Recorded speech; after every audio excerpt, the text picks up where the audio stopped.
శ్రోతలకు నా హృదయపూర్వక నమస్కారములు. మన శ్రోతలలో ఒకరు ప్రశ్నను పంపటం జరిగింది.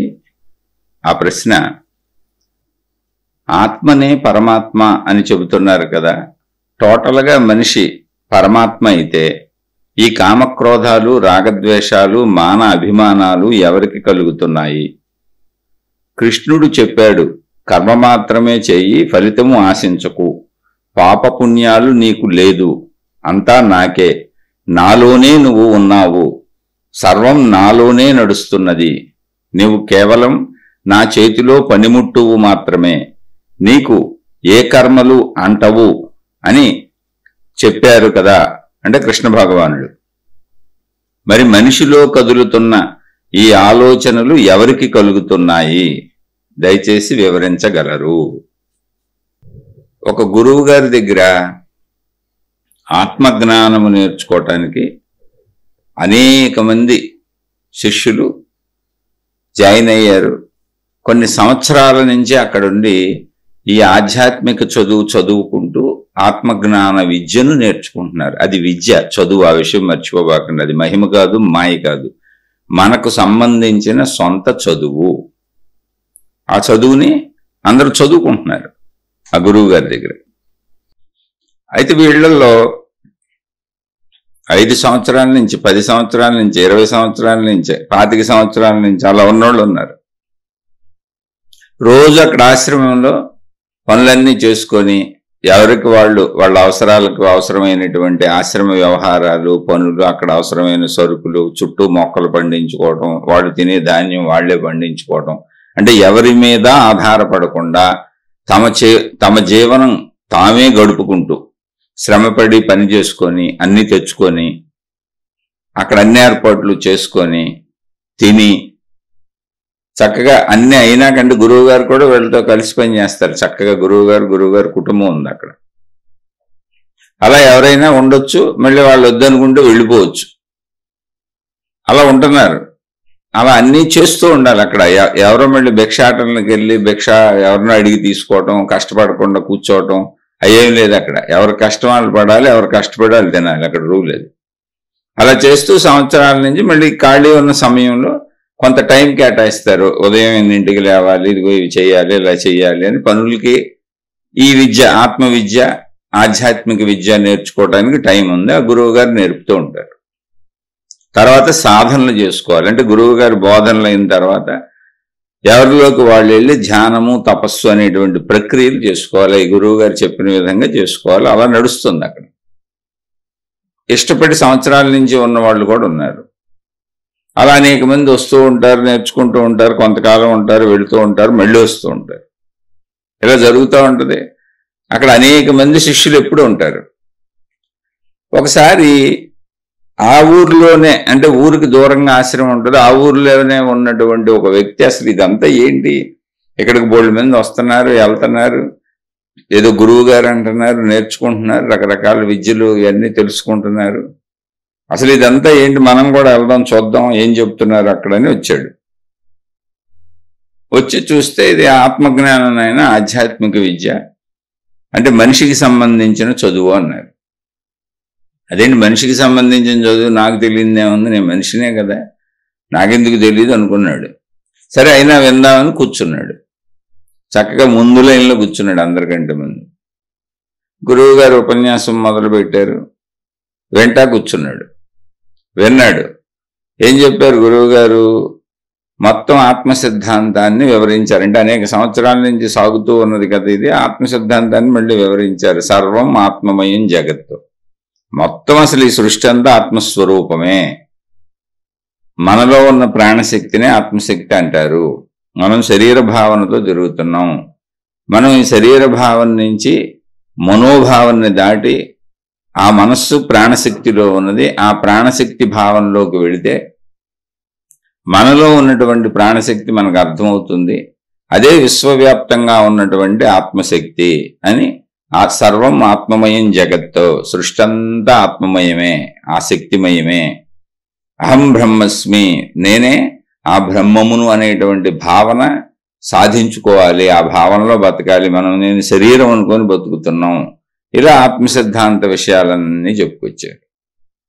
తత్వమసి, అది నీవే అయి ఉన్నావు అంటే నువ్వు ఏది దేవుడని, ఏది అనంత ఆత్మశక్తి అని, ఏది పరబ్రహ్మమని పరమాత్మని వెతుకుతున్నావో అది నీవే అయి ఉన్నావు. ఇలాంటి వేద వాక్యాలు ఇవన్నీ చెప్తూ చక్కగా వివరణగా చెప్పుకొచ్చారు. మొత్తానికి ఇతనికి అర్థమైంది ఏంటంటే, నేను ఇన్నాళ్ళు మనిషిని అనుకుంటున్నాను, ఈ శరీరం అనుకుంటున్నాను, నేను ఈ శరీరాన్ని కాదు, నేను అనంత ఆత్మశక్తిని.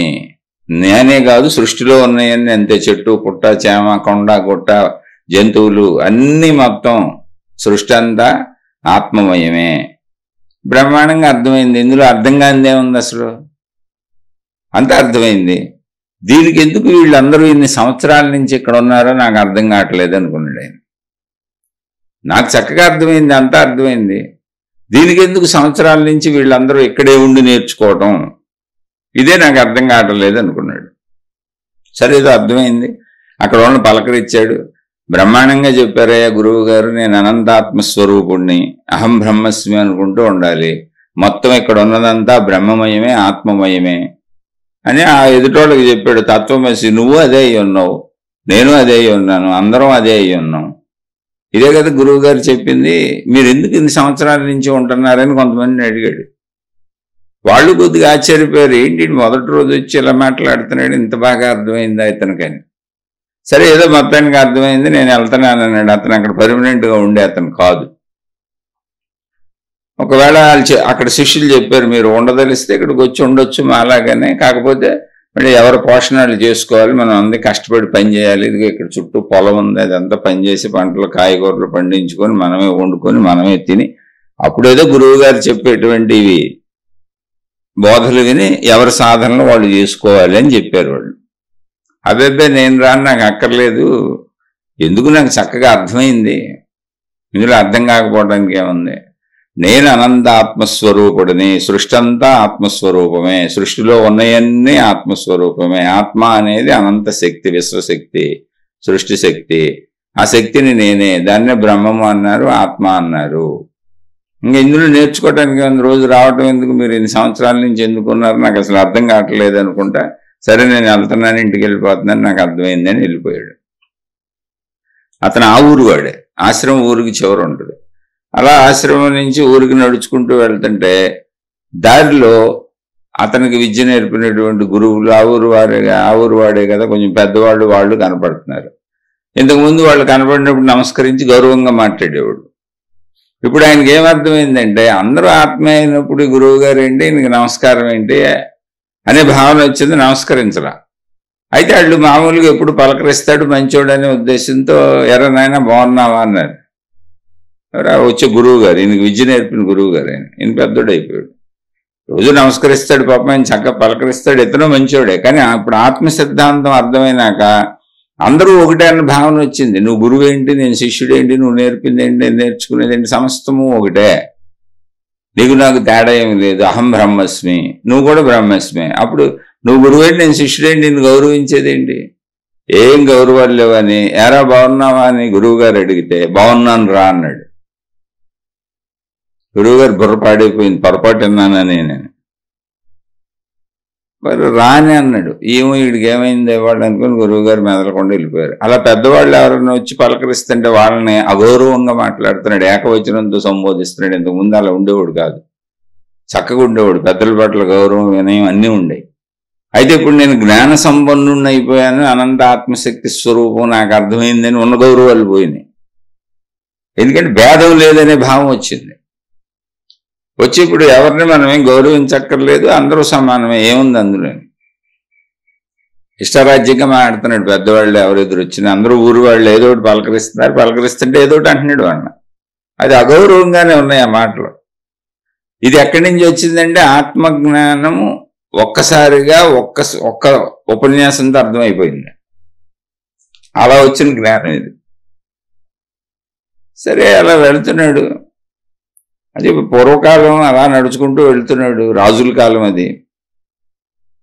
అక్కడ రాజుగారికి సంబంధించినటువంటి ఏనుగుని స్నానం చేయించి కోటకు తీసుకెళ్తున్నారు. ఆ తీసుకెళ్తుంటే ఏనుగుని మావటివాడు ఏదో పొడిచాడు నడువని. దానికి ఏమైందో తెలియదు, దానికి తిక్క తిరిగి మామిడి వాడిని గిరగిరా తొండంతో తిప్పి ఇసిరి అవతల పారేసింది. అదిరిపోయాడు మామిడివాడు. అయితే పాపం పెద్ద దెబ్బలు తగలలేదు, అదృష్టం బాగుండి ఏదో పడిన చోట దెబ్బలు తగల మొత్తానికి. ఇక మామిడివాడికి అర్థమైంది ఏనుగు తిక్కరేగింది, దానికి పిచ్చి పెట్టింది, ఇది చాలా ప్రమాదం చేస్తుంది. ఇప్పుడు చూస్తే ఇంకేముంది, ఏనుగు కనపడిన వెంటనే డొల్లిచ్చేస్తుంది, రోడ్డు మీద అన్నింటినీ చల్లా చెదురు చేసేస్తుంది, దొరికితే మనుషుల్ని ఎత్తిసిరేస్తుంది. అసలు ఈ కాలు వేసి తొక్కిందంటే చచ్చి ఊరుకుంటారు జనం. ఇక మామిడివాడికి అర్థమైపోయి ఇలాంటి ఏనుగుల్ని చాలా గతంలో చూస్తున్నాడు. అందుకని అరవటం మొదలు పెట్టాడు. అయ్యా ఏనుగు పిచ్చి పెట్టింది, పారిపోండి తప్పుకోండి, ఏనుగు దారికి అడ్డం రాకండి. ఎందుకంటే రోజు వెళ్తే ఆ దారిలో ఏనుగులు, రాజుగారి ఏనుగులు, అటు జనం పట్టించుకోరు. కానీ ఇప్పుడు ఇది బీభత్సం చేసేస్తుంది, దీనికి వచ్చి పెట్టింది, అందుకని అరుస్తున్నాడు. సరే రోడ్డు మీద ఉన్న జనం పారిపోతున్నారు, పరుగులు ఎత్తేస్తున్నారు. ఇక ఏనుగు మొత్తం రోడ్డు అంతా చల్లా చెదురు చేసేస్తుంది, అక్కడ ఉన్న వాహనాలను ఎత్తి పారేస్తుంది, షాపులన్నీ పీకి కింద పారేస్తుంది, పందిళ్ళు పీకేస్తుంది, రకరకాలు చేస్తుంది, మనుషులు పారిపోతున్నారు, ఎవడన్నా దొరికితే ఇసురు కొడుతుంది. సరే ఇతను రోడ్డు అమ్మటి నడుచుకుంటూ వెళ్తున్నాడు. ఎవరో మన ఆత్మజ్ఞాన సంపన్నుడు. సింగిల్ డేలో సింగిల్ ఉపన్యాసంతో సింగిల్ టైంలో ఆత్మజ్ఞానం అర్థమైపోయింది. ఎందుకు అర్థం అవుతుంది, మాటల్లో మనకైనా అర్థమవుతుందిగా. కానీ ఆ అర్థమైంది నాకు, ఇంతకంటే ఏమి లేదు, నాకు తెలిసిపోయింది అనుకుని వెళ్తున్నాడు. పాపం అతను కరెక్ట్గానే అనుకున్నాడు. చదువుకుంటున్నాడు కదా లోపల, అహం బ్రహ్మస్మి, అయమాత్మ బ్రహ్మ, ఇలా చదువుకుంటున్నాడు. మొత్తం సృష్టి అంతా ఆత్మస్వరూపమే అని గురువు గారు చెప్పింది మననం చేసుకుంటాం. మరి వెళ్తున్నాడు. ఈ కనపడేదంతా ఆత్మస్వరూపమే, ఇక్కడ ఉన్నోళ్ళందరూ ఆత్మస్వరూపమే, మొత్తం సమస్తం ఆత్మస్వరూపమే, అలా అనుకుంటా కూడా పాపం కంఠస్థం చేసుకుంటూ వెళ్తున్నాడు. ఈ లోపల వెనక నుంచి అరుపులు కేకలు వినపడితే వెనక్కి తిరిగి చూశాడు. చాలా దూరంగా ఏనుగు మొత్తం బీభత్సం సృష్టించుకుంటుంది, అక్కడ వస్తుంది. అది జనం పారిపోతున్నారు. మావటవాడు అరుస్తున్నాడు, పారిపోండి అని. తన దగ్గర నుంచి పారిపోతున్న మనుషులు, ఒరే నువ్వు కూడా పారిపోరా అని ఊరు తెలిసిన వాళ్ళు అందరూ, దానికి పిచ్చి పెట్టిందంటే రాజుగారు ఏనుగు, పారిపోరా, అది మనుషుల్ని చంపేస్తుందిరా బాబు, ఏం లేదు అంటే ఆలోచించాడు. అంతా ఆత్మమయం జగత్ అంటే వీళ్ళు తెలియని మనుషులు కాబట్టి, శరీరం నేననే భ్రాంతిలో ఉన్నారు కాబట్టి వీళ్ళు పారిపోతున్నారు. నేనెందుకు పారిపోవటం, నేను సర్వం ఆత్మమయం జగత్ అని తెలిసినటువంటి జ్ఞానిని. ఇప్పుడే జస్ట్ బోధలీని వస్తున్నాడు, వేడివేడిగా ఉన్న వేడివేడి జిలేబీలు, వేడివేడి పకోడీలు లాగా బోధ కూడా వేడివేడిగా ఉంది, ఇప్పుడే లోపలికి వెళ్ళింది. అంతా ఆత్మే. వీళ్ళకి తెలియక పారిపోతున్నారు. వీళ్ళు పారిపోతున్నారంటే జ్ఞానం తెలియదు కాబట్టి పారిపోతున్నారు. మేము శరీరం అనుకునే భావనలో పారిపోతున్నారు. ఎందుకు సర్వం ఆత్మయం జగత్తు, పారిపోవాల్సింది ఏముంది, అన్నీ ఆత్మే, ఏనుగు కూడా ఆత్మే, మొత్తం ఆత్మే, అన్నీ ఆత్మే. వీళ్ళు పిచ్చోళ్ళు తెలియక పారిపోతున్నారు. అదే మరి జ్ఞానం అంటేనే అనుకున్నాడు. బాగానే చెప్పారు గురువు గారు, చూసావు నాకు భయం కలగట్లేదు, నేను పారిపోవాల్సిన అవసరమే లేదు అని నడుచుకుంటూ వెళ్తున్నాడు చక్కగా. మావటివాడు అరుస్తున్నాడు, ఒరే పిచ్చోడా ఎవడరా అంతమంది పారిపోతుంటే అలా నడుచుకుంటూ వెళ్తున్నావు, గుడ్డోడువా లేకపోతే చెవిటోడువా, ఏమి వినపట్టలేదా నీకు, ముందు పారిపోరా బాబు అని చెబుతున్నాడు. వీడు వెనక్కి కూడా తిరిగి చూడట్లే, వినపడుతుంది, చక్కగా వెళ్తున్నాడు. మావటివాడు అరుస్తానే ఉన్నాడు, ఏనుగు దగ్గరికి వచ్చేస్తుంది, పారిపో అని. వీడు వెంటర్లో అలా హాయిగా స్టడీగా నడుచుకుంటూ వెళ్తున్నాడు. ఏనుగుకి అసలు ఈడు చూసి విచిత్రమైంది. ఏనుగుకి ఎంతమంది ఇలా పారిపోతుంటే ఈడేంటారు స్టడీగా నడుస్తున్నాడని ఏనుగు ఆడి దగ్గరికి వచ్చి తొండంతో పట్టుకుంది. గెరా తిప్పి అక్కడే నేలకేసి కొట్టేసింది. నేలకేసి కొట్టేసి కాలేసి తొక్కి చంపేపోయింది. కాలేసి తొక్కపోతుంటే వీళ్ళు మావటివాడు వచ్చి తన దగ్గర సోలంతో ఒక పోటు కొడిసాడు దాన్ని. చచ్చేవాడు లేకపోతే వీడు. ఆ పోటుకి అది మళ్ళీ మావటివాడు వైపు తిరిగింది. మావటివాడు పరిగెత్తాడు, మావటివాడు వెనకబడింది. సరే మావటివాడికి టెక్నిక్లు తెలుసు, వాడు తప్పించుకుంటూ పోతున్నాడు, అరుస్తున్నాడు ప్రజల్ని, మీరు కూడా తప్పించుకోండి. సరే మొత్తానికి ఏనుగు వెళ్ళిపోయింది. మనోడికి విపరీతమైనటువంటి దెబ్బలు తగిలినాయి. సరే తర్వాత ఏదో డాక్టర్ దగ్గరికి తీసుకెళ్లారు. అక్కడ పోగైన జనం, ఎరా ఏంటరా అలా పిచ్చోళ్ళలాగా నిలబడ్డావు, మేమందరం పరిగెత్తాము, నిన్ను పారిపోమని చెప్పాము, ఇదేం పిచ్చితనవరా అంటే లోపల ఆలోచించుకుంటున్నాడు. ఇదేంటి, నేను సర్వం ఆత్మమయం జగత్ కదా, అహం బ్రహ్మస్మి కదా, గురువు గారు తత్వమసి నువ్వు అదే అని చెప్పారు కదా, నాకు ఆ జ్ఞానం తెలిసింది కదా, వీళ్ళందరూ శరీర భావంతో పరిగెత్తారు, మరి నన్నేంటి ఏనుగు ఎందుకు ఇలా గిరగిర తిప్పి కొట్టేసింది ఏంటి బాబు, అసలు ఒళ్ళంతా పని చేయట్లేదు, ఎక్కడికక్కడ జాయింట్లు ఇరిగిపోయినాయి, విపరీతమైన బాధకు లోనవుతున్నాను, మరి ఆత్మ ఏమైపోయింది, ఆత్మ సిద్ధాంతం ఏమైపోయింది, జ్ఞానం ఏమైపోయింది అర్థం కాల. సరే మొత్తానికి అందరూ కలిపి డాక్టర్కి చూపించి తీసుకెళ్ళి ఇంటి దగ్గర పడుకోబెట్టారు. లేచే పరిస్థితుల్లో లేడు, ఆలోచిస్తానే ఉన్నాడు. ఈ బాధ కంటే ముందు ఆత్మ బాధ ఎక్కువైపోయింది, శారీరక బాధ కంటే ముందు ఆత్మజ్ఞాన బాధ ఎక్కువైంది. ఇదేంటి ఆత్మజ్ఞానం అన్నారు, మొత్తం అంతా ఒకటే అన్నారు, నేను అవునన్న భావనలో లేను, ఇలా అయిందేంటి నాకు, పారిపోయిన వాళ్ళు రక్షింపబడ్డారు కదా, మరి నన్ను అసలు నన్ను చిత కొట్టేసింది కదా, నేను చచ్చిపోదు నేను కాసేపుట్లో మావిడోడు వచ్చి తోసేపోతే. ఏంటి అసలు ఏం జరిగింది అర్థం కాల. సరే ఏదో కొంచెం కోలుకున్నాక మొత్తానికి గురువు గారి దగ్గరికి వెళ్ళాడు. ఇంకా దెబ్బలు అవన్నీ అట్టగా ఉన్నాయి, కుంటుకుంటూ వెళ్ళాడు. అక్కడ వాళ్ళు అందరూ చూసి పరామర్శించారు. ఏదో నాయన ఒకరోజు వచ్చావు మళ్ళీ రాలేదు. ఆ శిష్యులు వాళ్ళందరూ ఏం లేదు, ఇలా జరిగింది, గురువు గారి మాటలు నమ్మి మోసపోయాను నేను, అంతా ఆత్మమయం అన్నాడు ఆయన, అయ్యింది మోసపోయాను నేను అంటే. అక్కడ వాళ్ళందరూ అన్నారు, నాయన మమ్మల్ని అడిగావు సంవత్సరాల నుంచి ఎందుకుంటున్నారు ఇక్కడ చాలా మందిని అడిగావు నువ్వు, సంవత్సరాల నుంచి ఉన్న మాకే ఏం అర్థం కాలేదు, నీకు ఒకసారికి ఏం అర్థమైందో మాకు ఇప్పటికీ అర్థం కావట్లేదు అన్నారు. అదేంటి అర్థమయ్యేది ఏముంది, అంతా ఆత్మమయం అన్నాం, అంతా ఆత్మమయం అనుకోవటమే కదా, ఇంకా అర్థమయ్యేది ఏముందని. ఒరే నాయన, అనుకోవటానికి అది అనుభవం అవటానికి చాలా తేడా ఉంటుంది అన్న, వాడికి ఏం అర్థం కావట్లే. ఇదే కదా చెబుతుంది గురువు గారు. ఒరే నాయన, మేము ఎన్నాళ్ళ నుంచో సాధనలు చేస్తున్నాం, అసలు శరీర భావనే బాగలేదు మాకు, అందుకే మేము ఇక్కడ ఉన్నాం, రోజు మళ్ళీ విని గురువు గారిని అడిగి సందేహాలు తీర్చుకొని సాధనలు చేసుకుంటూ వారి సాన్నిధ్యంలో గడుపుతున్నాం, ఎప్పటికైనా అనుభవాన్ని పొందగలుగుతామని. సరే నీ సందేహం ఏదో గురువు గారితోనే తీర్చుకో, మేము కూడా వింటాం, ఏముంది, మళ్ళీ క్లాసు జరుగుద్ది కదా, అప్పుడు గురువు గారు వస్తారు కదా, కూర్చో అన్నారు, కూర్చోబెట్టారు, ఏదో మంచినీళ్ళు ఇచ్చారు, తాగి కూర్చున్నాడు, నానా బాధల్లో ఉన్నాడు, శరీరం అంతా కొట్లే, ఏదో బలవంతాన అసలు ఈ విషయం తెలుసుకుందామని వచ్చాడు ఆత్మజ్ఞానం గురించి. సరే గురువు గారు వచ్చారు, చూశారు, ఈయన చూసి ఆశ్చర్యపోయారు. సరే క్లాసు మొదలైంది. క్లాసు మొదలైగానే ఏనైనా నువ్వు ఎప్పుడు వచ్చావు ఏంటన్నాడు. మిగిలిన శిష్యులు కూడా కూర్చొని అన్నారు. నేను వచ్చి కాసేపు అయింది గురువు గారు, ఈ సందేహంతో వచ్చాను, మీ మాట నమ్మి నేను మోసపోయాను, అది మీరు చెప్పిన సిద్ధాంతమే తప్పు, అసలు ఆత్మజ్ఞానం అనేది తప్పు. చూడండి, జస్ట్ ప్రాణం పోయేది, కాలేసి తొక్కే పోయింది నన్ను, ఆ ఏనుగు నేలకేసి గిరగిర నేలకేసి కొట్టింది, తొండంతో పట్టుకు తిప్పి, జస్ట్ కాలేసి తొక్కే పోయింది, లోపల మామటోడు వచ్చి కాపాడాడు, నాకు చచ్చిపోదును మీ ఆత్మజ్ఞానమేనే అన్నాడు. అదేంటి ఆయన, నేను తప్పు చెప్పాను నీకు అన్నాడు. ఏముంది, అంతా ఉన్నదంతా ఆత్మస్వరూపమే, సృష్టి అన్నారు, అది అన్నారు, ఇది అన్నారు, మొత్తం వివరణ ఇచ్చారు. మరి నేను అది నిజమని నమ్మి వెళ్ళాను. అంతా ఆత్మస్వరూపమైనప్పుడు ఏనుగు కూడా ఆత్మస్వరూపమే కదా, ఏనుగు ఏం చేస్తుంది మన, అంతా ఆత్మస్వరూపమే కదా, అందరూ పారిపోతున్నారు, పారిపోమని నాకు కూడా చెప్పారు, అయినా కూడా నేను వెళ్ళలేదు. అది వచ్చి మరి నన్ను పట్టుకొని నేలకేసి కొట్టేసింది. అంటే గురువు గారు అన్నారు, ఒరే ఆత్మస్వరూపం అంతా అని నీకు తెలుసు, తెలియని వాళ్ళందరూ పారిపోతున్నారు, ఏనుక్కు తెలియదు కదరా నేను ఆత్మస్వరూపం అని, నీకు తెలిసిపోని అనుకో, ఏనుక్కు తెలియదుగా విషయం. నిన్ను కొట్టకుండా ఉండాలంటే ఏనుక్కు కూడా తెలిసి ఉండాలి ఆ విషయం, అనంత ఆత్మశక్తిని నేనని ఏనుక్కు కూడా తెలిసి ఉండాలి. మిగిలిన వాళ్ళు తెలియని వాళ్ళు పారిపోతున్నారు. పోని నువ్వు అన్నట్టు అంతా ఆత్మమయమే అనుకుందాం, వెనకాల మావటివాడు అరుస్తున్నాడని చెబుతున్నావుగా, ఏనుక్కు పిచ్చి పట్టింది పారిపోండి అని, అప్పుడు ఆ పారిపోమని అరుస్తున్న మావటివాడు కూడా ఆత్మేగా, ఆత్మస్వరూపుడేగా, ఆ ఆత్మస్వరూపుడి మాట నువ్వు వినొచ్చు కదా. ఎంతో మంది రోడ్డు మీద వెళ్ళిపోతూ నేను తప్పుకో పారిపోరా, అది దీన్ని ఏమన్నా చేస్తుందని చెబుతున్నారు కదా, వాళ్ళు ఆత్మస్వరూపులే కదా, వాళ్ళ మాట వినొచ్చు కదా. ఆత్మస్వరూపము అనంతాత్మస్వరూపము అనంతాత్మజ్ఞానం అని నీకు అనుకూలంగా నీకు అనిపించిన విధంగా తీసుకున్నావు కానీ, చెబుతున్న వాళ్ళు ఆత్మస్వరూపులే కదా, దాన్ని పాటించి తప్పుకుంటే నేను బాగుంటుంది, అందరూ పారిపోతున్నారు కదా, వాళ్ళు ఆత్మస్వరూపులే కదా అని ఎందుకు అనుకోలే. నాకు తెలుసు వాళ్ళకి తెలియదు, అజ్ఞానులని ఎందుకు అనుకున్నావు. ఆత్మస్వరూపుడను అన్న భావము నీకు అనుభవం కావాలి.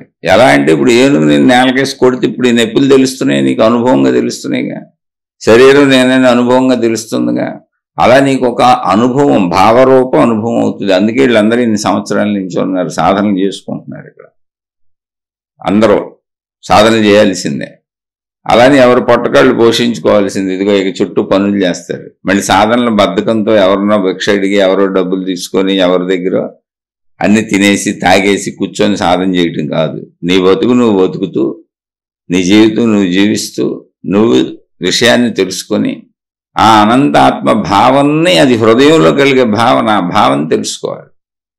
ఆ భావన తెలిసినాక ఇక్కడేమి మహిమలు మాయలు జరిగిపోవు. ఎందుకని ఒకవేళ తెలిసినా నీ ఒక్కడికే కదా తెలిసేది ఇదంతా అనంత ఆత్మశక్తి అని. మిగిలిన వాళ్ళంతా మామూలు వాళ్ళగా మేము జీవులు అనేక జీవిస్తారు. ఒక పాము నేను పావును అనేక కరుస్తుంది, నిన్ను చచ్చిపోతావు. మిగిలిన అన్నింటికీ నేను అనంత ఆత్మశక్తి నన్ను ఎరుక లేదు కదా, నీకు అది కూడా తెలియదు కదా. ఈ జ్ఞానంలో నువ్వు నీకు అన్వయం, నీ ఇష్టం వచ్చినట్టు అన్వయం చేసుకొని దాన్ని నా తప్పు అంటే ఎలాగరా నాయన. అందుకే ఉంటే అర్థమవుద్ది. సంవత్సరాల నుంచి ఉన్నోళ్ళు అంత పిచ్చోళ్ళు కాదు. ఎప్పుడైనా తెలుసుకోవాలనుకుంటే వచ్చి కూర్చొని జాగ్రత్తగా అన్నీ విను. సందేహాలు ఉంటే నన్నే అడుగు, నాకు తెలిసిందని అనుకోబాక. అదంత తేలికైన విషయం కాదు. నువ్వు అనంత ఆత్మశక్తిని అన్న భావం నీకు కలిగినా కూడా శరీరం ఎరుకుంటుంది, మనసు ఎరుకుంటుంది. ఇప్పుడు ఎలా ఉన్నామో అలాగే ఉంటాం, భోజనాలు చేస్తాం, తిండి తినాలి, బతకాలి, నిద్రపోవాలి, అన్నీ ఉంటాయి. కానీ ఆ అనంత ఆత్మశక్తి భావన అనేది సత్యస్థితి మంది. సృష్టి మొత్తం ఒక శక్తిమయం. ఆ సత్యస్థితిని తెలుసుకుంటాం. దానివల్ల మరుజన్మలు ఉండవు, మోక్షాన్ని పొందుతాం.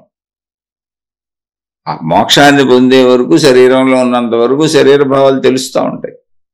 ఎప్పుడైతే ఆ భావం తెలిసిందో తప్పులు చేయం, పొరపాట్లు చేయం, జీవించున్నంతకాలం అసలు తప్పు పొరపాటు చేయాలని కూడా అనిపించదు. అందుకని మానవులు ఖచ్చితంగా ఆధ్యాత్మిక విద్యనే, ఆత్మజ్ఞాన చదువుని నేర్చుకోవాలి. బ్రతికి ఉన్నన్నాళ్ళు తప్పు లేనటువంటి చక్కటి బ్రతుకు, అందమైనటువంటి బ్రతుకు ధర్మంతోనే ఉంటుంది. శరీరం శిథిలమైపోయిన తర్వాత అనంత ఆత్మశక్తిగా మిగిలిపోతారు. ఇంక మరుజన్మలు ఉండవు, అధర్మము ఉండదు. అందుకని అధర్మము లేనటువంటి మనిషిగా నువ్వు బతకాలి అంటే ఆత్మజ్ఞాన చదువు, ఆధ్యాత్మిక చదువు తప్ప ఇంకో దారి లేదు. అందుకని చెబుతున్నాం. అందుకని వచ్చారు వీళ్ళంతా పిచ్చోళ్ళు కదా. అంటే వీడికి అర్థమైంది, అవును నాకు ఇష్టం వచ్చినట్టు నేను అన్వయం చేసుకున్నాను, నిజమే కదా, ఎదుటోళ్ళందరికీ ఈ విషయం తెలియదు కదా అని. అయితే ఎప్పటికి అర్థమైంది? అది ఒళ్ళంతా హోనం అయిపోయి జాయింట్లు ఇరిగిపోతే అర్థమైంది. అంటే ఇది కథే. దీని సారాంశం ఏంటంటే, మనం మనకు నచ్చినట్టు అన్వయించుకుంటూ ఉంటాం విషయాలని. ఎవరైనా సరే నచ్చినట్టు అన్వయించుకోవటం కాదు. ఇక్కడ మళ్ళీ ప్రశ్న ఒకసారి చూద్దాం. ఆత్మే పరమాత్మ అని చెప్పారు కదా. టోటల్గా మనిషి పరమాత్మ అయితే ఈ కామక్రోధాలు, రాగద్వేషాలు, మానాభిమానాలు ఎవరికి కలుగుతున్నాయి? మనిషికే కలుగుతున్నాయి. కృష్ణుడు చెప్పాడు, కర్మ మాత్రమే చెయ్యి, ఫలితము ఆశించుకో, పాపపుణ్యాలు నీకు లేదు, అంతా నాకే, నాలోనే నువ్వు ఉన్నావు, సర్వం నాలోనే నడుస్తున్నది, నీవు కేవలం నా చేతిలో పనిముట్టువు మాత్రమే, నీకు ఏ కర్మలో అంటవు అని చెప్పారు. మరి మనిషిలో కదులుతున్న ఆలోచనలు ఎవరికి కదులుతున్నాయి? అసలు మన ప్రశ్నలోనే సమాధానం ఉంది. ఆ కృష్ణుడు చెప్పినవన్నీ నిజమైతే మీకు అనిపించకూడదు నేను ఆయన చేతిలో పనిముట్టుని నాకు అసలు ఆలోచనలు వస్తున్నాయి అని అనిపించకూడదు. ఆ స్థితిని సాధన చేసి మీరు పొందాలి. అది ఇక్కడ ప్రాబ్లం ఏంటంటే, మనం ఏదో ఒక పుస్తకం చదివేసో, ఒక ఉపన్యాసం వినేసో, ఎవరు చెప్పిందో వినేసి మరి అయితే నేనేంటి అనుకుంటాం. అది చెప్పింది మనకే. ఇప్పుడు కృష్ణ భగవానుడు ఆ విషయం ఎందుకు చెప్పాడంటే, ఆయన చెప్పాడు, నేను అనంత ఆత్మశక్తిని అన్న విషయం మాకు తెలుసు అర్జున, ఆ విషయం నీకు తెలియదు, అంతే తేడా అన్నాడు. ఇవన్నీ ఎవరికి చెప్పాడైనా? అర్జునుడికి చెప్పింది భగవద్గీత మొత్తం. ఆ చెబుతా ఆయన ఏం చెప్పాడంటే, నాకు మొత్తం నేను అనంత ఆత్మశక్తిని అన్న, దైవశక్తిని అన్న ఎరుక నాకుంది. నేను శరీరంతోనే ఉన్నా, నీలాగానే ఉన్నా, నీలాగానే జీవిస్తున్నా, అన్ని నీలాగానే ఉన్నా. అసలు ఇప్పుడు వరకు ఈ భగవద్గీత సత్యం నీకు చెప్పలేదు నేను, ఈ ఆత్మసత్యం. ఎందుకనంటే నువ్వు నన్ను అడగలేదు, నీకు అంత అవసరత రాలేదు. ఏదో ఇద్దరం స్నేహంగా తిరిగావు, నువ్వు మంచోడివి, మీ పాండవులంతా మంచోళ్ళు, పైగా నాకు బంధువులు కనుక మీ అవసరాలకి ఏదో మీతో పాటు నేను కూడా తిరిగాను. ఇప్పుడు ఒక క్లిష్ట సమయంలో నువ్వు నన్ను అడిగావు, ఏం చేయాలి అనేది నాకు తోచటం లేదు, నేను ఇప్పుడు బంధువుగా చూడట్లేదు నిన్ను, ఒక స్నేహితుడిగా చూడట్లేదు నిన్ను ఇప్పుడు నేను ఒక గురువుగా స్వీకరిస్తున్నా, ఒక గురువుగా చూస్తున్నా. నువ్వు నన్ను దయచేసి శిష్యుడిగా స్వీకరించి సత్యం చెప్పు, ఇప్పుడు నేనేం చేయాలి నాకు అర్థం అవటంలా ఈ క్లిష్ట సమయంలో, యుద్ధ సమయంలో అని. యుద్ధంలో రెండు సైన్యాలు రెడీగా ఉంటే యుద్ధం చేసుకోవడానికి అస్త్రశస్త్రాలు పారేసి నేను యుద్ధం చేయనని కూర్చున్నావు. అందుకని చెబుతున్నా ఇప్పుడు సత్యం నీకు. ఏంటి సత్యం అంటే ఇదంతా అనంత ఆత్మస్వరూపం, శక్తి స్వరూపం. అందులో జీవులు ఇలా ఉద్భవించి వస్తున్నాయి. అయితే ప్రతి జీవి నేను అనంత ఆత్మశక్తిని అన్న అనుభవాన్ని పొందాలి. ఆ అనుభవం నాకుంది, నీకు లేదు. అనుభవం నేను పొందిన వాడిని, అందుకని నీకు మొత్తం దాని వివరం నేను చెప్పగలను అని భగవద్గీతలో 18 అధ్యాయాల భగవద్గీతలో ఒక అధ్యాయం మొత్తం అర్జునుడు దుఃఖం అయితే 17 రకములుగా 17 అధ్యాయములు ఎలా అనంత ఆత్మ సాక్షాత్కారాన్ని జీవుడు పొందొచ్చో చెప్పారు. ఎందుకు ఆయన చెప్పింది సాధనలో. అసలు ఆ సాధన ఏమి చేయకుండా ఆ పదాలు మనం అంటే అర్జునుడికి చెప్పిన పదాలు వినేసి, అంటే అర్జునుడికే రాలా ఇది ఇంతకే అది. ఇప్పుడు డైరెక్ట్ గా కృష్ణ భగవానుడు చెబితే అర్జునుడు మోక్షాన్ని పొందాడా? అప్పుడంటే పొందలా, యుద్ధం చేశాడు అంతే. అర్జునుడికి ఎంతవరకు పనిచేసింది ఆ భగవద్గీత అంటే యుద్ధం చేయటానికి ప్రేరేపించింది. యుద్ధం తప్పు కాదు, నేను ధర్మం చేయట్లేదు, నా ధర్మం నేను నిర్వహించాలి. యుద్ధం ఇక్కడ ధర్మము. ఒక మనిషిగా, ఒక రాజవంశానికి చెందినవాడిగా, ఒక రాజ్యం కోల్పోయిన వాడిగా, మోసం పొందిన వ్యక్తిగా, అంటే మోసపోబడిన వ్యక్తిగా నేను ఒక ధర్మాన్ని నిర్వర్తించాలి. ఇప్పుడు యుద్ధం చేయడం ధర్మం. యుద్ధం ఎలాగే ఏర్పడింది, అది ధర్మం. నేను కోరుకుంది కాదు, యుద్ధం వచ్చింది, చేయటం నా ధర్మం. అంతవరకే తెలిసింది. అర్జునుడు మోక్షాన్ని పొందలా. అంత భగవద్గీత చెబితే కృష్ణ భగవానుడు అర్జునుడు ఆ నిమిషంలో మోక్షాన్ని పొందలా. కానీ ధర్మానికి తన కర్తవ్య నిర్వహణ అర్థమైంది. కర్తవ్యం కూడా చెప్పారు అందులో. మోక్షం అనే దాంట్లో కర్తవ్యం కలిసి ఉంటుంది. శరీరం ఉన్నంత వరకు ధర్మ కర్తవ్యం చేయాలి. అది కృష్ణ భగవానుడు చెప్పింది. ఆత్మజ్ఞానం అంటే అన్ని వదిలేసి పారిపోవటం కాదు. అసలు ఈ ఆలోచనలు ఎవరికి వస్తున్నాయి, ఈ లోపల కదులుతుంది ఎవరికి కదులుతుంది? నీకు కదులుతున్నంతకాలం ఆలోచనలు నాకు వస్తున్నాయి అన్నంతకాలం మీకే వస్తున్నాయి, ఇంకెవరికి వస్తాయి? ఇప్పుడు ఎవరు ఆత్మే పరమాత్మే అని చెబుతున్నారు కదా అన్నారు. ఎవరు చెబుతున్నారు? అర్థమైన వాళ్ళు చెప్పారు, ఆ భావం తెలిసిన వాళ్ళు చెప్పారు. మీకు తెలియదు కదా, మీరు సాధన చేసి తెలుసుకోవాలి. ఇప్పుడు ఎవరో చెప్పారు, ఏమంటే అన్నం తింటే ఆకలి తీరుతుందని. అన్నం తింటే ఆకలి తీరుతుంది అని చెబితే మన ఆకలి తీరిపోదు కదా. ఏమంటే వాళ్ళు ఎవరో అన్నం తింటే ఆకలి తీరుతుంది అన్నారు కదా, మరి నాకు ఆకలి తీరట్లేదు ఏంటి అంటే మీరు అన్నం తినాలి. వాళ్ళు చెప్పింది అన్నం తింటే ఆకలి తీరుతుందని చెప్పారు. మనిషి పరమాత్మ అయితే ఈ కామక్రోధ రాగద్వేషాలు అభిమానాలు మానాభిమానాలు ఎవరికి కలుగుతున్నాయి అన్నారు. మీరు నేను మనిషిని అనుకుంటున్నారు, అందుకని మీకు కలుగుతున్నాయి. అదే పరమాత్మకే అనేక అవమానాలు జరిగినాయి కృష్ణ భగవానుడికి. కానీ ఆయన మానాభిమానాలు రాగద్వేషాలు కామక్రోధాలు ఏం పట్టించుకోవాలా, తన బంధం చేసుకుంటూ వెళ్ళిపోయారు. అవే చెప్పారు అర్జునుడికి, అవన్నీ పట్టించుకోబాకనైనా నీ ధర్మ కార్యం నువ్వు చెయ్యని. నీ ధర్మం ఏదో అది చెయ్యి. యుద్ధం చేయడం ఇప్పుడు ధర్మం. ధర్మం కూడా యుద్ధం చేయడం ధర్మం అని ఆయన చెప్పలా.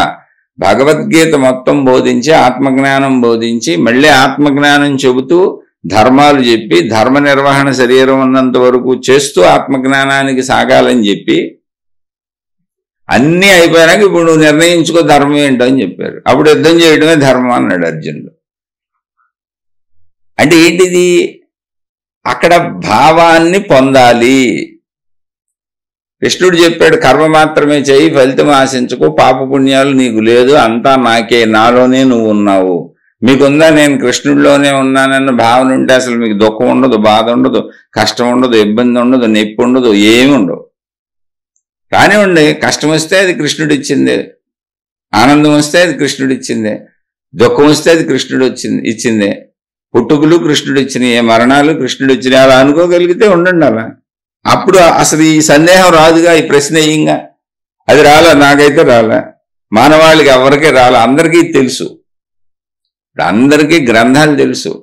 మనం ఏంటంటే వినగానే, అంటే వినటమే వచ్చేయటం అనుకుంటున్నాం, లేదా అర్థం అవటమే వచ్చేయటం అనుకుంటున్నాం. కాదు, అసలు అర్థమైంది, విన్నది, ఒక విషయం తెలిసింది ఉన్నది అని.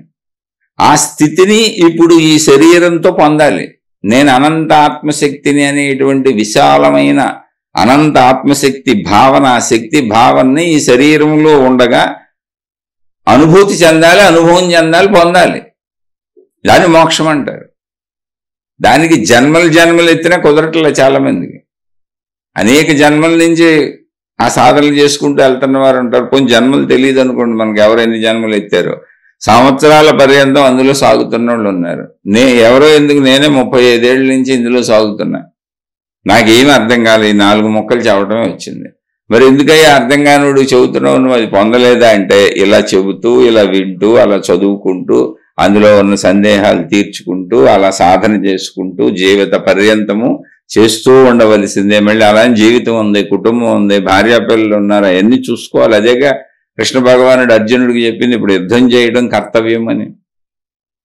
అలా కర్తవ్యాలు నిర్వహించుకుంటూ మనిషిగా శరీరం ధరించాను కనుక ధరించిన శరీరంతో నేను చేయవలసిన బాధ్యతలు ధర్మయుతంగా చేసుకుంటూ మిగిలిన టైంలో ఈ ఆత్మతత్వం ఏంటి, ఆధ్యాత్మికత ఏంటి అనేటువంటి ఈ విద్యని నేర్చుకోవాలి, చదువుకోవాలి. ఇది మహిమలతో అయ్యేది కాదు. మహిమలతో అయ్యేదైతే అసలు కృష్ణ భగవానుడు బోధ చేయడం ఎందుకు? అర్జునుడిని ఎత్తుని చేయబెట్టేసి నీకు ఆత్మజ్ఞానాన్ని ప్రసాదిస్తున్నాను, నువ్వు మోక్షాన్ని పొందేసావని చెప్పేవాడు. కృష్ణ భగవానుడు ఉన్న కాలంలో అంత భగవద్గీత అందరికీ చూడటం ఎందుకు? 5000 సంవత్సరాల నుంచి ఆ భగవద్గీతను అందరూ చదువుకోవటం ఎందుకు? ఆయనే అందరికీ మోక్షాన్ని ప్రసాదించి వెళ్ళిపోయాడు. తర్వాత ఎంతమంది గురువులు వచ్చారు, ఎంతమంది దేవుళ్ళు వచ్చారు, అంతకుముందు ఎంతమంది దేవుళ్ళు ఉన్నారు, ఎంతమంది ఆత్మజ్ఞానులు ఉన్నారు, ఎవరికి ఇవ్వలేకపోయారు. ఎందుకో తెలిసి అది సాధించుకోవాల్సిన ఒక స్థితి. నేను శరీరము అన్నది నిజం ఎంతవరకు? శరీరం బతికున్నంత వరకు. నేను మనసును అనేది నిజం ఎంతవరకు? శరీరం బతికున్నంత వరకు. శరీరం చనిపోయినాక కూడా మనసు ఉంటుంది. మనసునే అని అనుకుంటుంటే మరు జన్మ ఉంటుంది. మనసుని నిర్మూలించుకోగలిగితే ఈ మనసు ప్రాణశక్తిలోనే ఉంది కనుక నేను ప్రాణశక్తిని అని తెలుస్తుంది. దానికి తత్సంబంధిత సాధనలు, విషయాలు ఆత్మజ్ఞాన చదువులు, ఆధ్యాత్మిక చదువులు వస్తాయి. అవన్నీ నేర్చుకుంటూ రోజు కొద్దిగా సాధన చేసుకుంటూ మనసును ఆ వైపు మళ్లించుకుంటూ మళ్ళీ భౌతిక జీవితంలో మన అవసరమైన కార్యాలేమి వదలకుండా ధర్మ నిర్వహణ చేసుకుంటూ ఈ కార్యాలన్నీ చేయాలి. అప్పుడు మోక్షం అనే దాన్ని అనుభవంగా పొందాలి, మాటల్లో వింటాం కాదు. మోక్షం అనే పదం ప్రపంచంలో అందరికీ తెలుసు, అందరూ ఏదో ఒక చోట వినే ఉంటారు దాన్ని. ఆత్మ అనే పదం, ఆత్మ సాక్షాత్కారం అనే పదం అది కాదు. ఇవి వినికిడి సత్యాలు. వినికిడి సత్యాలు ఏంటి? మనకు ఒక్కోసారి వింటే తెలిసిపోయినట్టుగా, అర్థమైపోయినట్టుగా ఉండి ఓకదంపుడు ఉపన్యాసాలు చెప్పేస్తుంటాం. ఇప్పుడు నా బొట్టోడు చెప్పేయని నా ఓకదంపుడు ఉపన్యాసాలే. నాకేదో అర్థమైపోయినట్టు మీకు చెబుతూ ఉంటాను నేను. అయితే నేను ముందే చెబుతున్నాను, నాకు అర్థమయ్యి అసలు మీకు చెప్పటం లేదు. నేను జీవితకాల మౌనం అని ఇప్పుడు 4వ సంవత్సరం నేను మౌనం పెట్టుకొని ఏకాంతంగా ఒక్కడనే ఉంటున్నాను. నా భార్య పిల్లలు ఉన్నారు. అవసరమైనప్పుడు అవసరార్థం వాళ్ళతో మాట్లాడతాను. చాలా అవసరం మాత్రమే ఒక్కడనే ఉంటున్నాను. ఈ ఆత్మజ్ఞాన సాధన ఏంది, ఈ ఒక్కడనే ఉంటున్నాను అనేది మళ్ళీ మీకు క్లారిఫై చేయాలి. కొత్త వాళ్ళు ఎవరన్నా రోజు రెగ్యులర్గా వినే వాళ్ళకి తెలుస్తూ ఉంటుంది. ఇంతకుముందు శీర్షికల్లో చెప్పాను, కొత్త వాళ్ళు ఏంటో చెబుతున్నా. ఈయన ఏమన్నా ఆత్మజ్ఞానం మీద విపరీతమైనటువంటి ఆసక్తితో ఆ తత్వం తెలుసుకోవాలని జీవితకాలం మౌనం పెట్టుకున్నట్టు ఉన్నాడు, పెద్ద మహానుభావుడిలాగా ఉన్నాడు అని అనుకుంటారేమో. భ్రమపడబాకండి. కాదు, నా కుటుంబ పరిస్థితులు, నాకున్నటువంటి నా చుట్టూ ఉన్నటువంటి నా బంధువర్గం, నా కుటుంబ పరిస్థితుల్లో వచ్చినటువంటి కలహాలు, ఘర్షణల వల్ల నేనే పక్కకు తప్పుకున్నాను. నేనే పక్క తప్పుకున్నానంటే ఖచ్చితంగా తప్పు నాదే అయి ఉంటుందిగా. అందుకని చుట్టూ ఎదురుగా ఉన్న వాళ్ళు అందరూ మంచోళ్ళే. పరిస్థితుల ప్రభావం వల్ల, కేవలం ఘర్షణల వల్ల పక్కకు తప్పుకున్నాను అంతే తప్ప ఆధ్యాత్మికతతో ఇంట్రెస్ట్తో కదా. అలా పక్కకు తప్పుకోవాలంటే జీవితకాల మౌనము అనేటువంటిది పెట్టుకుంటే తప్ప కుదరని పరిస్థితుల్లో నేనున్నాను. అవి మీకు చెప్పినా అర్థం కాదు. అందుకని అలా పెట్టుకోవటం వలన నాతో సంబంధ బాంధవ్యాలు ఉన్నటువంటి అందరినీ ఆపటానికి అవకాశం ఉందో ఆపుకున్నాను, కూర్చున్నాను. నా బాధ్యతగా భార్య పిల్లలు ఉన్నారు, మరి వాళ్ళకి ఏదో ఒకటి చెయ్యాలి. నేను వాళ్ళు ఇంకా పిల్లలు సెటిల్ అవ్వలేదు కాబట్టి నా ధర్మంగా వాళ్ళకి ఏదో ఒకటి చేస్తున్నాను. అందుకని నా భార్య పిల్లలతో మాట్లాడుకుంటాను. నా కుటుంబ నిమిత్తం ఏదన్నా కూరగాయలు తెచ్చుకోవటమో, కిరాణా సరుకులో, అత్యవసరమైన పనులు, ఏ హాస్పిటల్లో, ఏ మందులో ఉన్నప్పుడు వాళ్ళతో మాట్లాడతాను. బయటకు వెళ్ళినప్పుడు ఎవరిని బయట ఇబ్బంది పెట్టను. నా పనుల నిమిత్తం నేను ఎవరితోనే మాట్లాడతాను. కానీ నాకు చాలా తక్కువ పనులు ఉంటాయి. 15 రోజులకో 20 రోజులకో ఒకసారి వెళ్ళి కిరాణా సరుకులో ఏదో తెచ్చుకుంటాం, అంతే అయిపోదు. కూరగాయలు కావాలంటే చాలా రకాల కూరగాయలు ఇళ్ల ముందుకే వస్తాయి, అసలు ఇంట్లో వాళ్ళు కొనుక్కుంటారు. లేనప్పుడు ఎప్పుడన్నా వెళ్ళి తెస్తూ ఉంటాను వాళ్ళకి కావాల్సినవి. కాబట్టి వారంకో 10 రోజులకో 15 రోజులకో తప్ప పెద్ద పనులే ఉండవు నాకు. అందుకని మీతో ఇది ఎందుకు ఇది పెట్టుకున్నానంటే, మనుషులు లేరు అలానే పూర్తి సమయం ఖాళీగా ఉంది, సంపూర్ణమైనటువంటి ఖాళీ సమయం, ఎవరితో మాట్లాడేది లేదు. 35 ఏళ్ల నుంచి ఇదే మార్గంలో వచ్చాను. కొంచెం ఈ మార్గం మీద ఆసక్తి ఉంది. నేను ఒక్కడనే కూర్చున్నాను. ఎంత కూర్చున్నా 24 గంటల టైం గడవట్లే. ఇదివరకంటే విపరీతంగా వ్యాపారాలు ఉండేవి, మనుషులు ఉండేవి, వేల మందితో సంబంధం ఉండేది, విపరీతమైనటువంటి బిజీగా ఉండేవాడిని. ఆ బిజీలో ఇది తెలుసుకుంటున్నప్పుడు, ఆ ఖాళీ సమయంలో ఇది తెలుసుకుంటున్నప్పుడు టైం సరిపోయేది. దీనికి ఇంకా ఆత్మజ్ఞానం తెలుసుకోవడానికి టైం సరిపోవట్లేదే అనుకునేవాడిని. తీరా మొత్తం ఖాళీ వచ్చేసినాక అసలు దాంట్లో ఎమడటం, కూర్చోవటం 24 గంటలు చాలా కష్టంగా ఉంది. అందులో ఇప్పుడు పనులు కూడా లేవు. పనులుండి బిజీగా ఉండి శారీరక శ్రమ, మానసిక శ్రమ, హడావిడిగా ఉన్నప్పుడు నిద్ర కూడా బ్రహ్మాండంగా పెట్టేస్తుంది. ఇప్పుడేమో శాంతియుతంగా కూర్చుంటే పెద్ద నిద్ర కూడా అవసరం అవట్లే. 5-6 గంటలు సింపుల్గా సరిపోతుంది. 5 గంటల నిద్ర కూడా ఎక్కువైపోయినట్టు. ఎందుకంటే శారీరక శ్రమ లేదు, బ్రెయిన్కి శ్రమ లేదు. ప్లస్ ఇది ఇంట్రెస్ట్ ఉంది. ఈ ఇంట్రెస్ట్ ఉన్న దానికి కాసేపు నేను ఏదో ఆ పుస్తకాలు చదువుకొని నాలో నేను ఏదన్నా పోయి సాధన చేసుకుందామా, ధ్యానమో తపస్సు చేసుకుందామా అంటే 24 గంటలు ధ్యానం తపస్సులో కూర్చోలేకపోతున్నాను. అంత స్థిరత నా మనసుకు రాలేదు, నా శరీరం దానికి సహకరించట్లేదు. వయసు రీత్యా కూడా 55 ఏళ్ళు వచ్చినాయి, అనారోగ్యాలు ఉన్నాయి, బాధలు ఉన్నాయి, ఇబ్బందులు ఉన్నాయి. ఒక మనిషికి ఎన్ని ఉంటాయో అన్నీ ఉన్నాయి. ఆర్థిక సమస్యలు ఉన్నాయి, సామాజిక సమస్యలు ఉన్నాయి, మానసిక సమస్యలు ఉన్నాయి, కుటుంబిక సమస్యలు ఉన్నాయి, సర్వ సమస్యలు ఉన్నాయి, మనిషికి ఉండేవన్నీ ఉన్నాయి. అయితే మౌనం వలన కొన్ని సమస్యలు తగ్గినాయి, కొంతవరకు తగ్గినాయి, కొన్ని ఉన్నాయి. అందుకని సరే ఏదో కొంచెం కాలక్షేపంగానూ ఉంటుంది. సజ్జన సాంగత్యం అంటే మంచి మాటలు మాట్లాడటం, మంచి మాటలు వినటం. ఇప్పుడు మీరు ప్రశ్నలు వేశారు, ప్రశ్న అయిపోతే ఎవరికి చెప్పను నేను. అంటే నాకు కొంచెం పూర్తిగా మౌనంగా ఉండలేకపోతున్నాను కనుక, నాకు 24 గంటల ఖాళీ సమయం దొరికినా సాధన చేయలేకపోతున్నాను కనుక, నా మనసు నిలవటం లేదు కనుక, నా శరీరం దానికి సహకరించటం లేదు కనుక, అందుకని కొంత నేను ఇది ఒక సజ్జన సాంగత్యంగా, ఆధ్యాత్మిక కాలక్షేపంగా చక్కగా ఆత్మజ్ఞానం, ఆధ్యాత్మిక విద్య ఇలా మాట్లాడుకుంటూ చెప్పుకుంటూ ఉంటే 1 గంట 2 గంటలు చక్కగా గడిచిపోతుంది.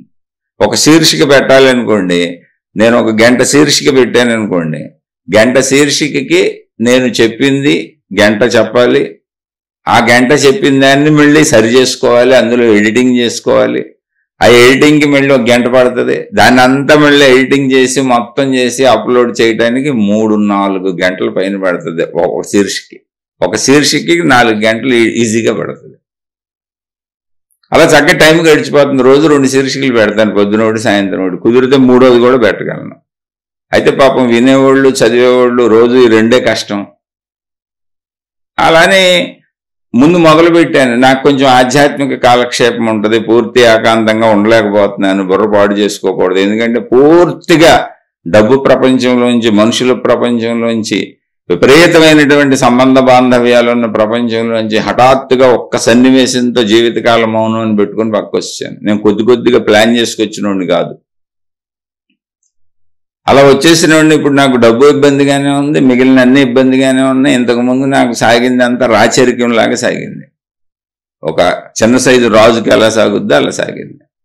అలాంటి స్థితి నుంచి ఒక మామూలు స్థితికి వచ్చాను.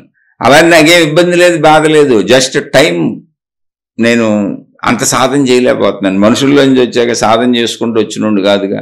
భౌతిక ప్రపంచంలో ఉంటూ భౌతిక ప్రపంచ కార్యాలు చేసుకుంటూ 35 ఏళ్ల నుంచి ఈ మార్గంలో దీన్ని సాధన చేసుకుంటున్నా. అయితే సంపూర్ణ సాధన 24 గంటలు కూర్చునే అంత మానసిక స్థితి నాకు రాలా. అది ఉన్నది ఉన్నట్టు చెబుతున్నా మీకు. భౌతిక జీవితం ఇది ముడిపెట్టుకుంటూ వచ్చా. సినిమాలు చూస్తాను, పిల్లలతో ఆడుకుంటాను, షికార్లు వెళ్తాను, ఊర్లు వెళ్తాను, పిల్లలతో సరదాగా తిరుగుతాను. చక్కగా ఇంతకుముందు మౌనం పెట్టుకోకముందు బోల్డ్ మంది నా చుట్టూ ఉండేవాళ్ళు, ఇవే మాట్లాడుకునేవాళ్ళం, ఎంతోమంది ఉండేవాళ్ళు. అందరికీ ఆధ్యాత్మిక విషయాలు మాట్లాడుతూ ఏదో ఒకటి దైవ విషయాలు, ఆధ్యాత్మిక విషయాలు ఇలా 35 ఏళ్ల నుంచి గడుపుతున్నా. అలా నా గురించి తెలిసినోళ్ళు ఉన్నారు, ఈ విషయాలు విన్నోళ్ళు ఉన్నారు. కానీ ఎన్ని విన్నా ఏం చేసినా మనసుని నిలపటం, పూర్తిగా అందులోనే ఉంచటం, శరీరాన్ని అందులోనే ఉంచటం నాకు అసాధ్యంగా ఉంది. అది ఎవరికైనా అంతే. అది తీసుకెళ్ళాలి, దాన్ని కొద్దిగా నడుపుకెళ్ళాలి. అందుకని ఇది పెట్టుకున్నా. ఇది పెట్టుకున్నప్పుడు నాకేమైంది, ఇప్పుడు ఆధ్యాత్మిక కాలక్షేపం, చక్కగా ఆత్మజ్ఞాన చదువు, ఆధ్యాత్మిక చదువు మీతో పంచుకుంటుంటే ఇప్పుడు ఈ ప్రశ్న అయిపోతే ఇలా చెప్పాలని నాకు తెలియదుగా. నాకు తెలిసిందే నేను మననం చేసుకుంటా ఉంటా. ఎప్పుడు నాకు తెలిసిందే నేను మననం చేసుకునేది కూడా అంత నేను ఒక్కడనే కూర్చొని చేసుకోవటానికి నాకు లోపల మనోస్థిరత కుదరలేదు. మళ్ళీ చెబుతున్నా, చక్కటి యథార్థం ఇది. అంత ఈజీగా మనోస్థిరత కుదరదు. అందుకని చక్కగా మళ్ళీ ఆ భావాలు పంచుకుంటూ మీతో మీరు వేసిన ప్రశ్నలకు సమాధానాలు చెబుతూ నాకు తెలిసినంతలో, అందుకే మళ్ళీ ప్రతి శీర్షికలు చెబుతాను. నేను చెప్పానని నమ్మకండి, ఇవి నా సొంత విశ్లేషణలు. అందులో మంచి ఉంటే తీసుకోండి, చెడు ఉంటే వదిలేయండి, నన్ను క్షమించండి ఒకవేళ పొరపాటు చెప్తే అని కూడా చెబుతాను. ఎందుకంటే నేను సామాన్యుడిని, అలా కొట్టుకుంటూ వెళ్తున్నా. కాకపోతే నా జీవితంలో వచ్చినటువంటి అనుకోని పరిస్థితుల వలన జీవితకాల మౌనానికి రావాల్సి వచ్చింది. మరి అలాంటి పరిస్థితులు ఎంతమందికి వస్తాయో నాకు తెలియదు, నాకు అలా వచ్చింది. అందుకని ఏదో జరిగిపోద్దని అనుకోబాకండి. నాకు చాలా అనుభవంగా తెలిసింది. బోల్డ్ మంది గురువులను చూశాను ఈ 35 ఏళ్లలో. ఆసక్తి ఉందగా మరి తిరిగేవాడిని. ఎన్నో పుస్తకాలు చదివాను. ఇంచుమించు మన చుట్టూ ఉన్నటువంటి అన్ని మతాలకు సంబంధించిన గ్రంథాలు చదివాను. ముఖ్యమైన అన్ని మతాల గ్రంథాలు చదివాను. అని 35 ఏళ్ళు మరి ఏదో పనిలో ఇదే పనిలో ఉన్నాము అంటే భౌతిక పనులు చేసుకుంటున్న ఆసక్తి ఉన్నప్పుడు ఊరుకోంగా. అలా అన్ని చదువుకున్నాను, తెలుసుకున్నాను. అన్నింటి నుంచి ప్రయాణించుకుంటూ వచ్చినాక ఆత్మజ్ఞానం అనేది నాకు అద్భుతంగా నన్ను ఆకట్టుకొని ఆకర్షించింది. అవును, మనిషిగా మనం మన సత్యాన్ని తెలుసుకోవాలి. మనిషిగా మనం మరణించే లోపల ఆ ప్రాణశక్తి ఏంటి, అసలు మనలో ఉన్నది ఆత్మతత్వం ఏంటి, దీన్ని మహాత్ములు చెబుతున్నారు కదా, దాన్ని తెలుసుకోవాలన్న జిజ్ఞాస కలిగి ఇటువైపు వచ్చాను. దాన్ని మీతో పంచుకుంటున్నానంటే నా స్థితిని ఎప్పటికప్పుడు తెలియజేస్తూనే ఉన్నాను. నేను అతి సామాన్యుడును, చాలా సాధారణమైన వ్యక్తిని. అందుకని వినేసి వచ్చింది అనుకోబాకండే. ఎందుకంటే నాకు తెలుసు 4 సంవత్సరాలు సుదీర్ఘమైనటువంటి 24 గంటలు మౌనంగా ఉండగలిగి, నిశ్శబ్దంగా ఉండగలిగి సాధన చేసుకోవడానికి అవసరమైన కాలం దొరికితే చేయలేకపోతున్నాను నేను. అసలు ఆ కాలం గడపడమే కష్టంగా ఉంది. ఏదో రోడ్ల మీద పడి తిరగటం, వాళ్ళకి కబుర్లు చెప్పడం. ఇప్పుడు ఇలాగే మళ్ళీ దేవుడి పేరుతో ఉపన్యాసాలు చెప్పి వాళ్ళకి చెప్పి వీళ్ళకి చెప్పి దేవుళ్ళ గురించి 35 ఏళ్ళు అదే మాట్లాడాను, అదే చదివాను. మళ్ళీ భౌతికమైన కుటుంబం పిల్లలు చూసుకుంటుంటే అద్భుతంగా ఆధ్యాత్మికతలు సాగిపోతున్నట్టు అనిపించేది అంతకుముందు. అబ్బా టైం సరిపోవట్లేదు, టైం ఉంటే ఎంత బాగుండేది. మొత్తం టైమే ఉంది ఇప్పుడు, కానీ అంత ఈజీ కాదు. మనసుని నిలపలేం, శరీరాన్ని నిలపలేం. అది టైం వచ్చినాక అర్థమైంది. అందుకని జాగ్రత్తగా కొద్ది కొద్దిగా మనసుకి శరీరానికి దాన్ని పట్టిస్తూ తీసుకెళ్ళాలి. అంటే ఆధ్యాత్మిక చదువు, ఆత్మజ్ఞాన చదువు ఆపకుండా అలా చదువుకుంటూ సందేహాలు తీర్చుకుంటూ కొద్ది కొద్దిగా సాధన చేసుకుంటూ మనసుకు కొద్ది కొద్దిగా దీన్ని పట్టిస్తూ. ఎందుకంటే మనసు నేను శరీరం అన్న భావనలో 55 ఏళ్ల నుంచి బతుకుతూనే ఉంది.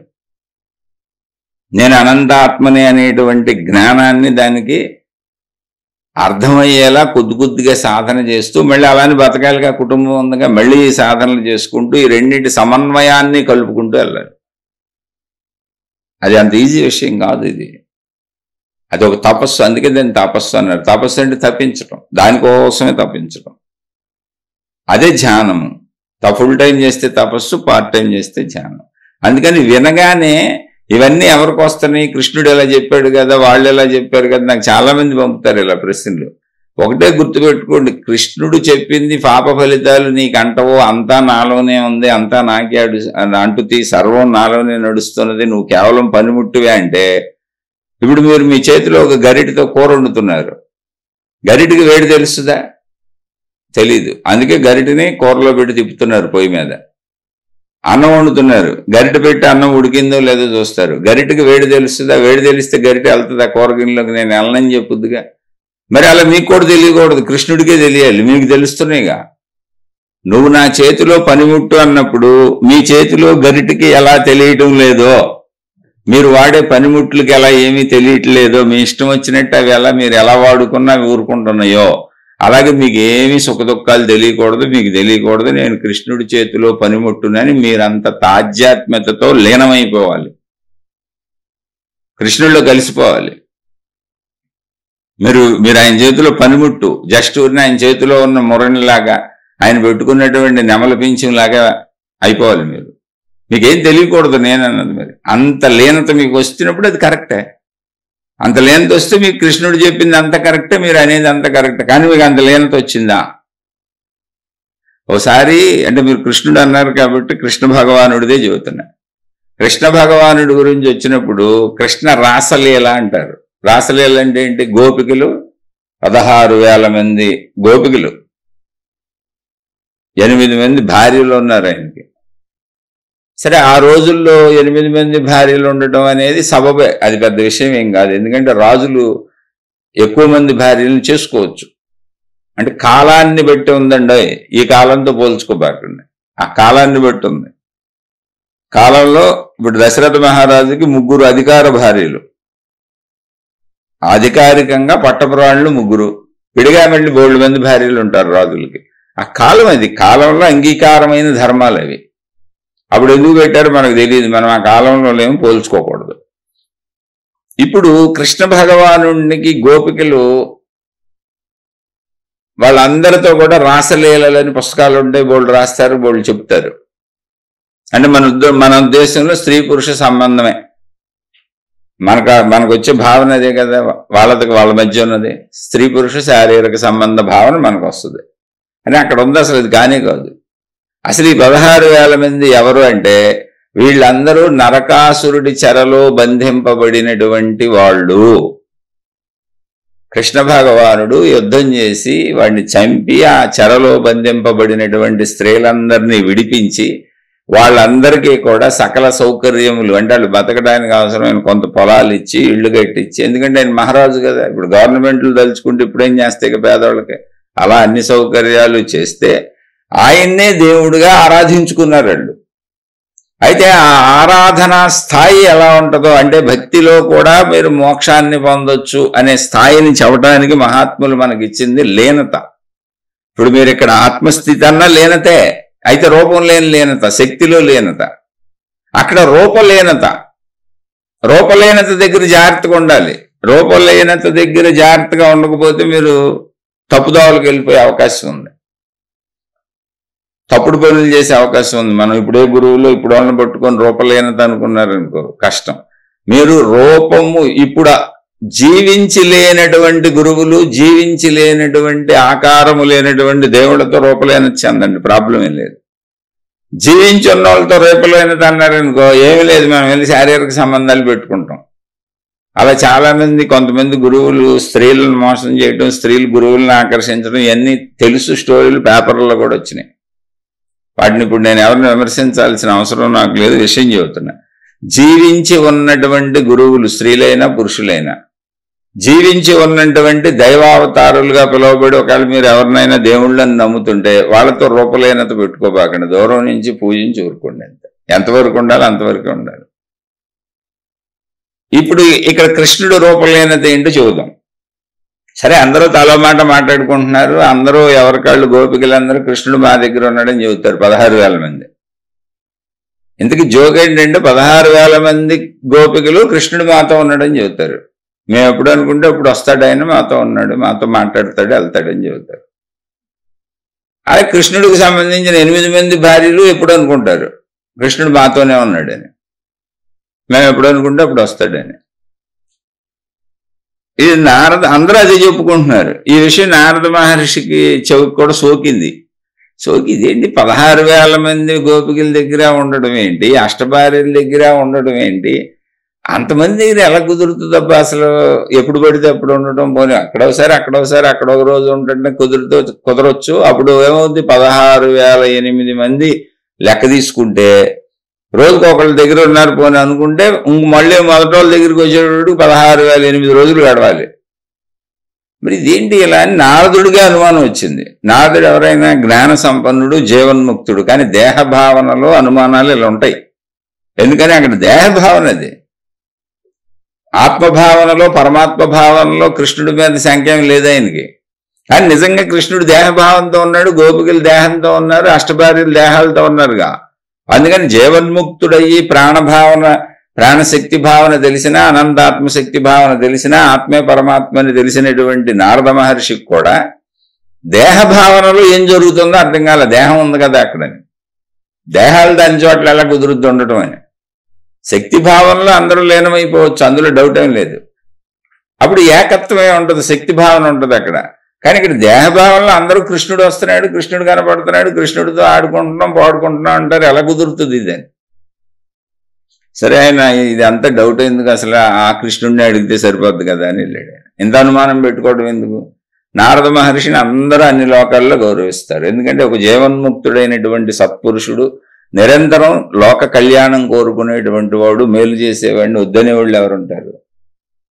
అందుకని ఆయన అందరూ గౌరవిస్తారు. ఆయన కృష్ణ భగవానుడి దగ్గరికి వచ్చి అడిగాడు, అయ్యా ఏంటిది ఇలా చెప్పుకుంటున్నారు అందరూ, నేను కూడా చూశాను, నేను కూడా గమనించాను, నేనేం ఊరుకోలేదు, మీ కిటికీల్లోంచి తొంగి చూశాను, మీ అష్టభార్యల ఇళ్ళు చూశాను, ప్రతి ఇంట్లోనూ ఉన్నారు మీరు.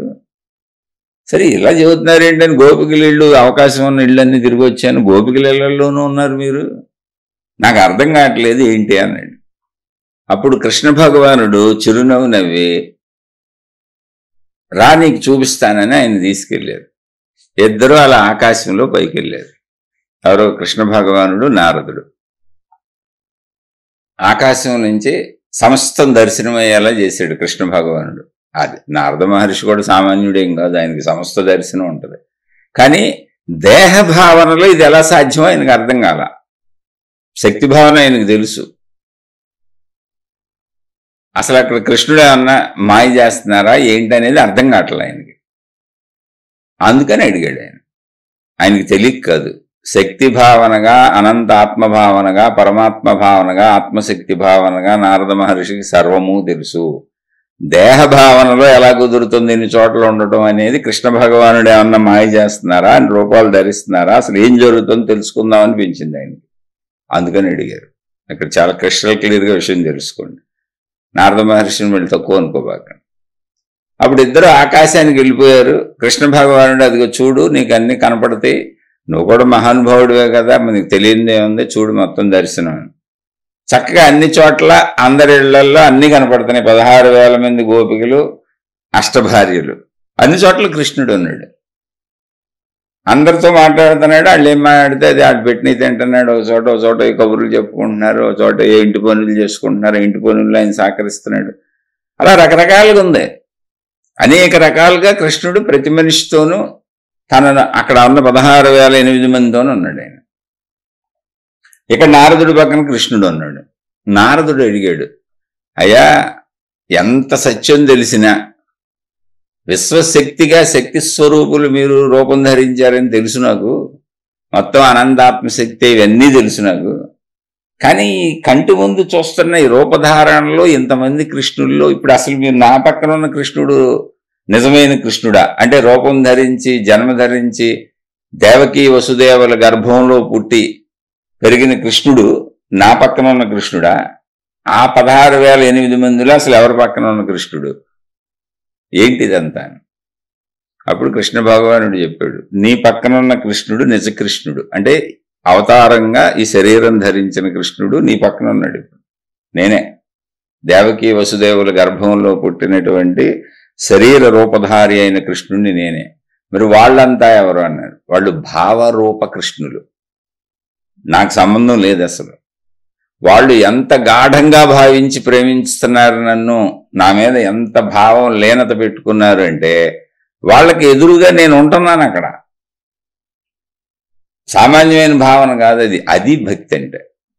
అలాంటి భావనలో వాళ్ళు నన్ను చూస్తున్నారు, నేను నిజంగా లేను, అక్కడ ఉన్నోడంటే భావరూప కృష్ణులు. అందుకే వాళ్ళు నువ్వు చూడు అక్కడ గమనించ కింద ఉన్న కృష్ణులందరినీ ఎవరు ఏం చేస్తే వాళ్ళు గోంగొడుతున్నాడు ఆయన. అది వాళ్ళ భావం. ఎవరు భోజనం పెడుతున్నారు చూడు, కొంతమంది నాకు తినిపిస్తున్నారు, కొంతమందికి నన్ను తినిపించమని అడుగుతున్నారు, కొంతమంది నాతో ఇంటి పనులు చేయిస్తున్నారు. అలా వాళ్ళ భావం అది. ఆ భావంలో వాళ్ళు ఎలా భావించుకుంటే అలా వాళ్ళ భావరూప కృష్ణుడు. అది భావలీనత. వాళ్ళు సృష్టించుకున్న కృష్ణులు వాళ్ళు, నేను కాదు. వాళ్ళు అంత అభిమానం, అంత ప్రేమ, అంత ఇది నా మీద పెంచుకున్నారు. ఇందులో నేను చేసింది ఏమీ లేదని చెప్పాడు. నేను నిజకృష్ణుడిని, నీతోనే ఉన్నాను. మరి మాకు కూడా ఎందుకు కనపడుతున్నారా ఆ కృష్ణుడు అని అడిగాడు నారదుడు. వాళ్ళ భావరూప కృష్ణుడు అయితే వాళ్ళకే కనపడాలి కదా, మరి నాకెందుకు కనపడుతున్నాడు అని. అంటే ఇక్కడ చిత్రమైన విషయం ఏంటంటే ఈ భావరూప కృష్ణులు ఎవరికి వాళ్ళకే కనపడుతున్నారు తప్ప ఇతరులకు రెండో వాళ్ళకి కనపడతారు. అందరూ మా ఇంట్లో కూడా కృష్ణుడు ఉన్నాడని చెప్పుకుంటున్నారు అంతే. అదే మా ఇంట్లో ఉన్నాడు, మా ఇంట్లో ఉన్నాడు, మా ఇంట్లో ఉన్నాడు ఎవరికళ్ళు చెప్పుకుంటున్నారు. ఇలా ఏకకాలంలో అన్నిళ్లలో ఉన్నాడని చూసిన వాడు నారదుడు ఒక్కడే. అప్పుడు కృష్ణ భగవానుడు చెప్పాడు ఆయనకి, నారదుడు అతి పవిత్రుడు గనుక. నారదుడు సామాన్యుడు ఆయన. ఇప్పుడు విశ్వం మొత్తం సర్వం ఆత్మమయం జగత్ అన్న భావనలోకి వెళ్ళాక ఏమైంది? ఇప్పుడు విశ్వం అంతా శక్తి స్వరూపంగా దర్శనం అవ్వదు. మొత్తం జీవుల్లో ఉన్న శక్తి అంతా అదే అన్నప్పుడు మొత్తం విశ్వం శక్తిమయంగా మనకు దర్శనం అవుతుంది. అలాంటి దర్శనాన్ని కృష్ణ భగవానుడు నారదుడికి ప్రసాదించారు. అది చెప్పాడు ఆయన, అయ్యా నువ్వు సామాన్యుడు కాదు, జీవన్ముక్తుడివి, అందువలన నీకు కనపడుతున్నారు భావరూప కృష్ణులు. నువ్వు ప్రతివాడి భావం ఆత్మమయంలోదే, నువ్వు సందర్శించగలవు, నువ్వు ప్రతి వ్యక్తి భావాన్ని గమనించగలవు, నువ్వు అనంత ఆత్మస్వరూపివి, నువ్వు ముల్లోకాలు అందుకే తిరగగలుగుతున్నావు. ముల్లోకాలు ఎవరు తిరగలేరుగా, అన్ని లోకాలకి ఎవరికి ప్రవేశం లేదుగా. నువ్వు ఏ లోకంలోకి వెళ్తే ఆ లోకంలో నువ్వు ఆ రూపంతో ఆ శరీరంతో ఆ లోకంలో సంచరిస్తావు. నువ్వు భూలోకానికి వస్తే మానవ శరీరం వస్తుంది, స్వర్గలోకానికి వెళ్తే దేవతా శరీరం వస్తుంది. అలా నువ్వు తిరగగలవు. అలా అటువంటి శక్తి నీకు ఉన్నది కనుక నీకు భావరూప శరీరాలు కూడా కనపడుతున్నాయి. ఎందుకంటే నువ్వు స్వర్గలోకంలోకి వచ్చినప్పుడు నువ్వు ధరించింది భావరూప శరీరమే, దేవతారూప శరీరం. అది భావరూప శరీరం, మనోరూప శరీరం. మనం స్వప్నం కన్నప్పుడు కలగంటన్నప్పుడు మనం చూస్తున్న భావరూప శరీరాలే, మనం సృష్టించుకున్నాయి. ఏం అద్భుతాలు కాదు. ఇప్పుడు మనం కళలు కంటున్నాం, అవన్నీ భావరూప శరీరాలు. మెలకు వచ్చినాక అబ్బాయి ఇది కళండి అని కొట్టేస్తాం. కానీ నువ్వు రైటే, మరి కళ్ళలో అదంతా జరిగిందిగా. ఆ కళలో ఏం జరిగింది? మన మనస్సు సృష్టించిన కళది, భావరూప శరీరాలు. అదంతా నిజమే. అందుకని భావం అనుభవించాం, దుఃఖానికి సుఖానికి అన్నిటికీ లోనయ్యాం. కళ్ళలో భయపడ్డాం, బాధపడ్డాం, సుఖపడ్డాం, దుఃఖపడ్డాం. అది భావరూప శరీరాలు. అది మనోలోకంలో జరుగుతుంది. మనసులో తీవ్రమైనటువంటి గాఢత అధికమైపోయినప్పుడు అది మనకు ఎదురుగా ఉన్నట్టుగా కూడా కనపడవచ్చు. ఇప్పుడు మీరు కొంతమంది అంటే ఇది భక్తిలో ఇది చెప్పాల్సిన అవసరం లేదు, కానీ చెప్పాలి. ఎందుకంటే రెండు ఒకలానే ఉంటాయి. భక్తి మార్గంలో ఇది ఎలా ఉంది కదా, మీరు సైకలాజికల్ పేషెంట్లు సైకియాట్రిస్ట్ డాక్టర్ల దగ్గరికి వెళ్ళండి, వాళ్ళకి ఎవరో కనపడుతున్నారని, జంతువులు కనపడుతున్నాయని, మనుషులు కనపడుతున్నారని, అదిగో బల్లని, ఇదిగో పిల్లని, ఇదిగో ఇది ఎక్కడుందని, ఎవరో చంపడానికి వస్తున్నారని, ఎవరో తరుగుతున్నారని, ఎవరో నా మీదే దృష్టి పెట్టారని, ఎవరో నాకు ఏదో చేసేసారని, ఇవన్నీ భావరూపాలే. ఇవన్నీ మనం పిచ్చి అని పిలుస్తున్నాం అంతే. ఇక్కడ తప్పు పిచ్చి, భక్తిది పిచ్చిని కలపట్ల. నేను మనసు చేసేటువంటి మాయాజాలం నిత్యం మన జీవితంలో ఉంది. ఇప్పుడు పిల్లలు ఎవరో బయటకు వెళ్తారు, కొంచెం రావడం లేట్ అయింది, భర్తో భార్యో పిల్లలో కొంచెం రావడం లేట్ అయింది, వచ్చే సమయానికి రాకపోతే అనేక అనుమానాలు సృష్టించేస్తుంది మనసు, అనేక భయాలకు గురి చేస్తుంది. నిత్యం అసలు మన అసలు నిజంగా లేని బాధలకు కూడా ఊహా బాధలు, ఊహా కష్టాలు, అన్ని ఊహల్లో సుఖ దుఃఖాలకు లోన్ చేస్తూ ఉంటుంది. చూడండి, అయితే గతంలోకి వెళ్ళిపోద్ది, లేకపోతే భవిష్యత్తులోకి వెళ్ళిపోద్ది. ఇదంతా మనోమాయ, అంటే భావరూపం. అలా భావరూపాలు అవన్నీ. అందుకని ఇక్కడ మనం అర్థం చేసుకునేటప్పుడు ఏ పాత్రలో ఏ విషయం చెప్పబడింది అంటే, కృష్ణుడు తాను అనంత ఆత్మశక్తిగా ఉన్నప్పుడు మాట్లాడినటువంటి మాటలు భగవద్గీత. అక్కడ కృష్ణుడు లేడు, అందుకే కృష్ణగీత అని పెట్టలేదు. మీరు జాగ్రత్తగా అర్థం చేసుకోండి. భగవద్గీత అని ఎందుకు పెట్టారంటే, భగవత్ అనేది ఒక శక్తి, దైవశక్తి, విశ్వశక్తి, ప్రాణశక్తి, ఆత్మశక్తి. అది భగవత్ శక్తి. అందుకని అది భగవద్గీత శక్తిగా చెప్పాడు ఆయన. అప్పుడు కృష్ణుడు కాదు, అక్కడ కృష్ణుడి స్వరూపంలో తన అనంత ఆత్మశక్తి ఎరుకలోకి వెళ్ళి విశ్వవిరాట్ స్వరూపుడుగా, శక్తిమయుడుగా మొత్తం ఆ స్వరూపంలోంచి తన జ్ఞానబోధ చేశాడు ఆయన. అందుకే అంతకు ముందు వరకు ఆయన కృష్ణుడు అర్జునుడికి, పాండవులకి, కౌరవులకి అందరికీ తెలిసిన సామాన్య కృష్ణుడు ఆయన. అంటే దేహభావంలో ఉన్నారు ఆయన. అందుకని వాళ్ళు చెప్పారు, సహాయం చేశారు అంతే, మానవ మాతృడుగా. వాళ్ళు అడిగినవన్నీ చేసి పెట్టారు. కానీ భగవద్గీత చెప్పేటప్పుడు తనలో దైవాంశను వెలికి తీశారు. అందుకే అనేక మంది రాక్షసులు వచ్చినప్పుడు ఆయన దైవాంశను వెలికి తీలా, ఆయన మానవాంశలుగానే వీరుడుగా వీరోచితంగా వాళ్ళతో పోరాడి చంపారు. ఇక్కడ భగవద్గీత బోధిస్తున్నప్పుడు అనంతాత్మస్వరూపుడుగా భగవత్ శక్తిగా చెప్పారు. అందుకని భగవద్గీత అని పెట్టారు. కృష్ణగీత అనకపోవడానికి అదే కారణం. అందుకని మనం ఏ స్థితుల్లో ఉన్నాం? 3 స్థితుల్లో ఉంటాం ఎప్పుడు మనం. 1 శారీరక స్థితి, 2 మానసిక స్థితి, 3 గాఢ నిద్రా స్థితి. మనకి గాఢ నిద్ర స్థితి అది జాగ్రత్త, స్వప్న, సుషుప్తి అవస్థలో అని చెప్తారు ఆధ్యాత్మికతలో మహాత్ములు పెట్టిన పేర్లు. సుషుప్తి అంటే గాఢ నిద్ర. గాఢ నిద్రా స్థితిలో మనసు లేదు, నా శరీరం కూడా లేదు, నేనున్నానని ఎరుకు కూడా లేదు. మళ్ళీ నేను లెగిస్తేనే, లేచినాక మళ్ళీ నేను, నా మనసు, నాయే అంటాను. ఇటువంటి 3 అవస్థల్లో గాఢ నిద్రా స్థితిలో ఎవరైతే మేలుకొని ఉంటారో, అంటే జ్ఞానోదయమైన జీవన్ముక్తులు ఎవరున్నారో వాళ్ళు గాఢ నిద్రా స్థితి అనేటువంటి ఆత్మస్థితిని మెలకువలో పొందగలరు, పొందుతారు, పొందున్నారు. వాళ్ళు 3 స్థితుల్లోకి మెలకువలోనే వెళ్ళగలరు. అయితే గాఢ నిద్రా స్థితిలోకి వెళ్ళినప్పుడు, మానసిక స్థితిలోకి వచ్చినప్పుడు, శారీరక స్థితిలోకి వచ్చినప్పుడు వాళ్ళకి తెలుస్తూ ఉంటుంది. అంటే గాఢ నిద్రా స్థితి మెలకువలో ఏంటి? ఆత్మస్థితి, అనంత ఆత్మస్థితి. అనంత ఆత్మస్థితిలోకి ఉన్నప్పుడు వాళ్ళు ఏం మాట్లాడుతున్నారు? అప్పుడు జ్ఞానం మాట్లాడతారు. సర్వము నేనేం చెబుతారు. అనంత ఆత్మస్వరూపుణ్ణి నేనే అంటారు. రమణ మహర్షి అలా చాలాసార్లు చెప్పారు. అదే మానసిక స్థితిలోకి వచ్చినప్పుడు, భావాత్మక స్థితిలోకి వచ్చినప్పుడు ఎదుటివాడు చెబుతుంటే కరిగిపోయి రమణ మహర్షి కన్నీళ్లు గార్చారు. అంటే మనసులో ఎదుటివాడి బాధను ఆయన భావించుకున్నారు. అయ్యో ఇంత బాధపడుతున్నావా అని ఎదుటివాళ్ళు కష్టాలు చెబుతుంటే కన్నీళ్లు గార్చారు ఆయన. ఎదుటివాళ్ళు బాధలు చెబుతుంటే ఆయన కంటి వెంట నీరు గారిపోయింది. అప్పుడు మానసిక స్థితిలో ఉన్నారు. తాను శారీరక స్థితిలోకి వచ్చినప్పుడు భోజనం చేశారు, కాలకృత్యాలు తీర్చుకున్నారు, మలమూత్ర విసర్జనలు చేశారు. మనది ఆ 3వ స్థితి ఏదుందో అది గాఢ నిద్ర స్థితిలోకి పోతాం. స్వప్నలోకం అంటే భావస్థితి, మానసిక స్థితిలోకి వెళ్ళినప్పుడు కలలు కంటాం. మనం ఎప్పుడూ శారీరక స్థితిలో ఉంటాం. కనుక శరీర స్థితి నుంచి మనం అభివృద్ధి చెందుతూ మానసిక స్థితిని, స్వప్నలోకం కాకుండా మానసిక స్థితిని పరిశీలించుకుంటూ, గమనించుకుంటూ, ఆ భావస్థితిని కూడా తెలుసుకుంటూ అక్కడి నుంచి అనంత ఆత్మస్థితికి సాగటమే ఆధ్యాత్మిక చదువు, ఆత్మజ్ఞాన చదువు. ఇది ఏమి మహిమలు లేవు, మాయలు లేవు ఇందులో. ఇది అతి సామాన్యమైన విషయం, కానీ చాలా కష్టమైన విషయం. ఎందుకంటే మనసు, శరీరము ఉండగానే దీన్ని సాధించుకుంటూ ఉండాలి. అలానే మనసుని, శరీరాన్ని వదిలేసి నేనేమి చేయను దాన్ని సాధిస్తానంటే సాధించలేవు. ఎందుకంటే కర్తవ్య నిర్వహణ ఉండాలి. ఎందుకని వదిలేసిన శరీరానికి ఆహారం పెట్టాలిగా. శరీరానికి ఆహారం పెట్టాలి, మలమూత్ర విసర్జన చేయాలి, బట్టలు కట్టుకోవాలి, పడుకోవడానికి జాగా కావాలి. ఎందుకంటే నిద్ర వస్తుందిగా నీకు. నువ్వెవరైనా నీకు నిద్ర వస్తుంది. నువ్వు అనంత ఆత్మస్వరూపుడు అయినా శరీరం ఉంటే నిద్రపోవాలి.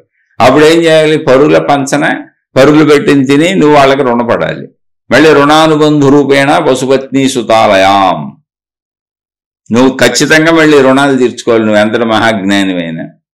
అందుకని భిక్షాటం చేసుకు తిన్నటువంటి మహాత్ములు కూడా తమకు భిక్ష పెట్టిన వాళ్ళకి మేలు చేయడానికి బోళ్ళు చేసేవాళ్ళు.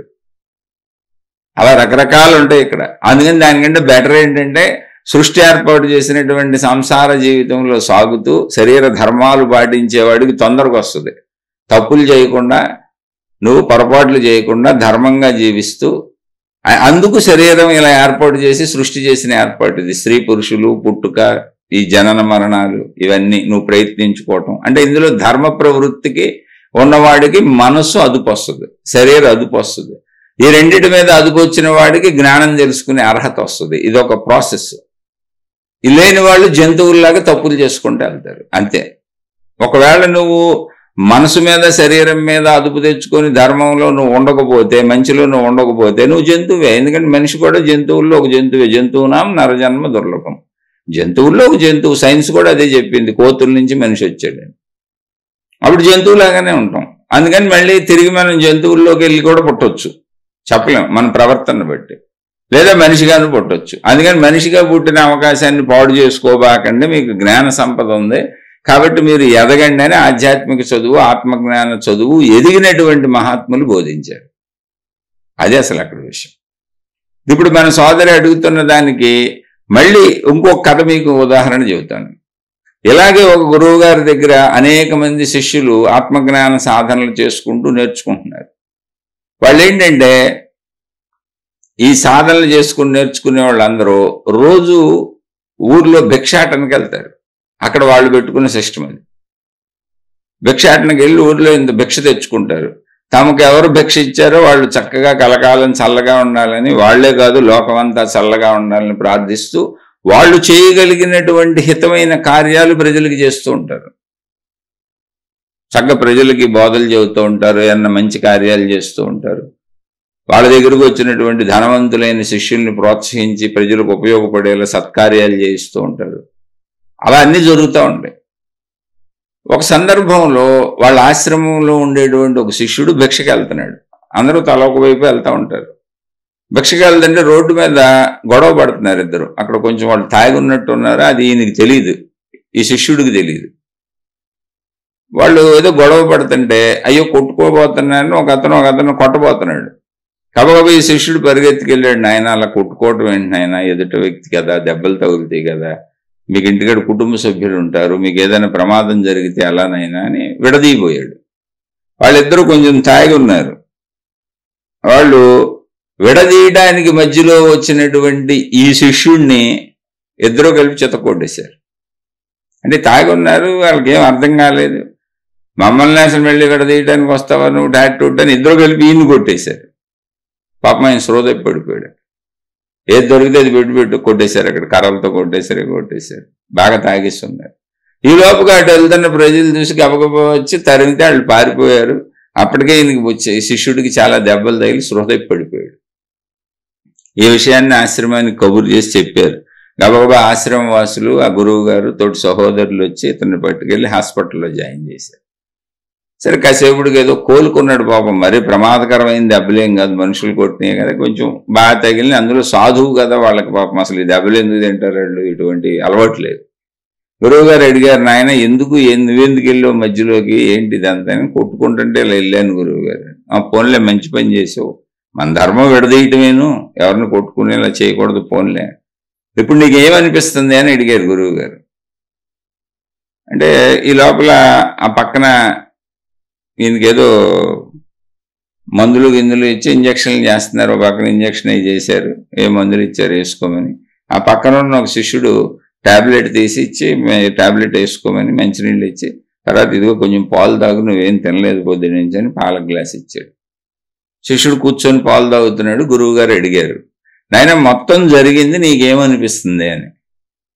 ఇందులో అనిపించేది ఏముంది గురువు గారు, అంతా పరమాత్మ లీల, అంతా అనంత ఆత్మశక్తి లీల, ఆత్మే పరమాత్మ మీరు చెప్పారు కదా. ఏముంది గురువు గారు, ఊరికనే వెళ్ళాను, ఏదో ఆ భగవంతుడు తాగుబోతుడి రూపంలో ఉన్నటువంటి భగవంతుడు నాలుగు కొట్టాడు, శ్రోధ పడిపోయాను. ఇంకో భగవంతుడు వచ్చి తీసుకొచ్చి హాస్పిటల్లో జాయిన్ చేశారు. ఇప్పుడు మీ రూపంలో ఉన్న భగవంతుడు నాకు సేవలు చేస్తున్నాడు. ఇదిగో ఈ రూపంలో భగవంతుడు టాబ్లెట్లు ఇచ్చాడు, వేసుకోమన్నాడు, అదిగో పాలు ఇచ్చాడు, తాగమన్నాడు. అంతా భగవత్మయమే గురువు గారు. సృష్టి అంతా, ఈ లీలా నాటకం అంతా భగవంతుడిదే కదా, నాకేం వేరు భావన అనిపించటం లేదు. నన్ను ఎవరో కొట్టారన్న బాధ అసలు నాకు కలగటం లేదు. అంతా భగవంతుడే, మంచి భగవంతుడే అయినప్పుడు ఇబ్బంది కూడా భగవంతుడే. అది ఇబ్బంది అని ఎందుకు అనుకోవాలి? నేనేం భావించుకుంటానో, అసలు నా భావన చెదిరిందో, నా సాధన ఎలా ఉందో, మీరు నాకేమి నేర్పారు, నేనేమి నేర్చుకున్నానో, నా మనసు అందులో దృఢపడిందో లేదో జ్ఞానంలో తెలియాలిగా గురువు గారు. అందుకని నాకు దృఢపడింది. శరీర భావంలో భిక్షాటనకు వచ్చాను, వాళ్ళు కొట్టుకుంటుంటే శరీర భావంలో అయ్యో దెబ్బలు తగులుతాయని వెళ్ళాను. వాళ్ళు సామాన్యులు కదా, మీరేదో మాకు నేర్పారు, మాకు ఆత్మజ్ఞానం నేర్చుకున్నాం, అందుకని విడదీయడానికి వెళ్ళాను. వాళ్ళు నన్ను కొట్టారు, వాళ్ళు తాగి ఉన్నారు పాపం, వాళ్ళకి తెలియదు కొట్టారు. కానీ జ్ఞానభావంలోకి వెళ్ళినప్పుడు, పరమాత్మ భావంలోకి వెళ్ళినప్పుడు ఇందులో భేదం ఎక్కడుంది? పెడితే తీసుకున్నాడు, ఇప్పుడు పాలు ఇచ్చారు తీసుకున్నాను, టాబ్లెట్లు ఇచ్చారు తీసుకున్నాను, అదిగో డాక్టర్ అనే దేవుడు వైద్యం చేశాడు, ఇంకో దేవుడు కొట్టాడు, ఇంకో దేవుడు కాపాడాడు, ఇంకో దేవుడు హాస్పిటల్కి తీసుకొచ్చాడు, ఇంకో దేవుడు వైద్యం చేశాడు, ఇంకో దేవుడు రక్షించాడు, ఇంకో దేవుడు ఎలా ఉందని అడుగుతున్నాడు. అంటే నేను చెప్పిన జ్ఞానం ఎంత అర్థమైంది నీకని అడుగుతున్నాడు. ఎంత అర్థమైంది గురువు గారు, ఇదంతా సర్వం ఆత్మమయం జగత్ అని గురువు గారి సంభాషణ అయినా అదిరా భావరూపము జ్ఞానము. దేహరూప క్రియలు జరుగుతూ ఉంటాయి, కానీ శరీరంలో శారీరక ప్రక్రియలు దేహ ప్రక్రియలే. మలమూత్ర విసర్జనలు, ఆహారం తినటం, నిద్రపోవటం, లేవటం, ఇవన్నీ చేయాల్సింది, ఎవరికైనా తప్పదు. అది దేహ ప్రక్రియ. అందుకని దానికోసం జ్ఞానైనా సరే భిక్షాటనకో లేకపోతే పనిచేసో ఏదో ఒకటి దాన్ని పోషించాలి. దానికి నిద్రకు అవసరమైన జాగా ఇవ్వాలి, దాని కనీస అవసరాలు తీర్చాలి. ఇది దేహ పరిమితి. అక్కడ మహిమలు మాయలు ఏముండవు. అలాగే భావరూపం. ఇప్పుడు మనస్సులో అయ్యో నన్ను కొట్టారు, నన్ను తిట్టారు, ఈ భావాలు కలుగుతూ ఉంటాయి. మానవమానాలన్నీ భావాలు కలుగుతూ ఉంటాయి. ఆ భావాన్ని మార్చేది జ్ఞానం. అందుకని నీ జ్ఞానం ఎంత అర్థమైందని అడిగాను. నీకు భావరూపం లోపల అంతరంగంలో మనోమార్పు వచ్చింది. ఆ మనోమార్పులో సహజంగా మానవులు తమకు జరిగే లాభాలన్నీ ఇష్టపడతారు, తమకు జరిగే నష్టాలు ఇష్టపడరు. లాభాలు ఇష్టపడి నష్టాలు ఇష్టపడతలేదు అంటే మనోభావంలో లేవు, నువ్వు శరీర భావంలోనే ఉన్నావు. శరీరం ఎప్పుడు లాభాలను కోరుకుంటుంది, ఎందుకంటే దానికి తెలుస్తుంది. కాదు, నీకు జ్ఞానభావం వచ్చింది.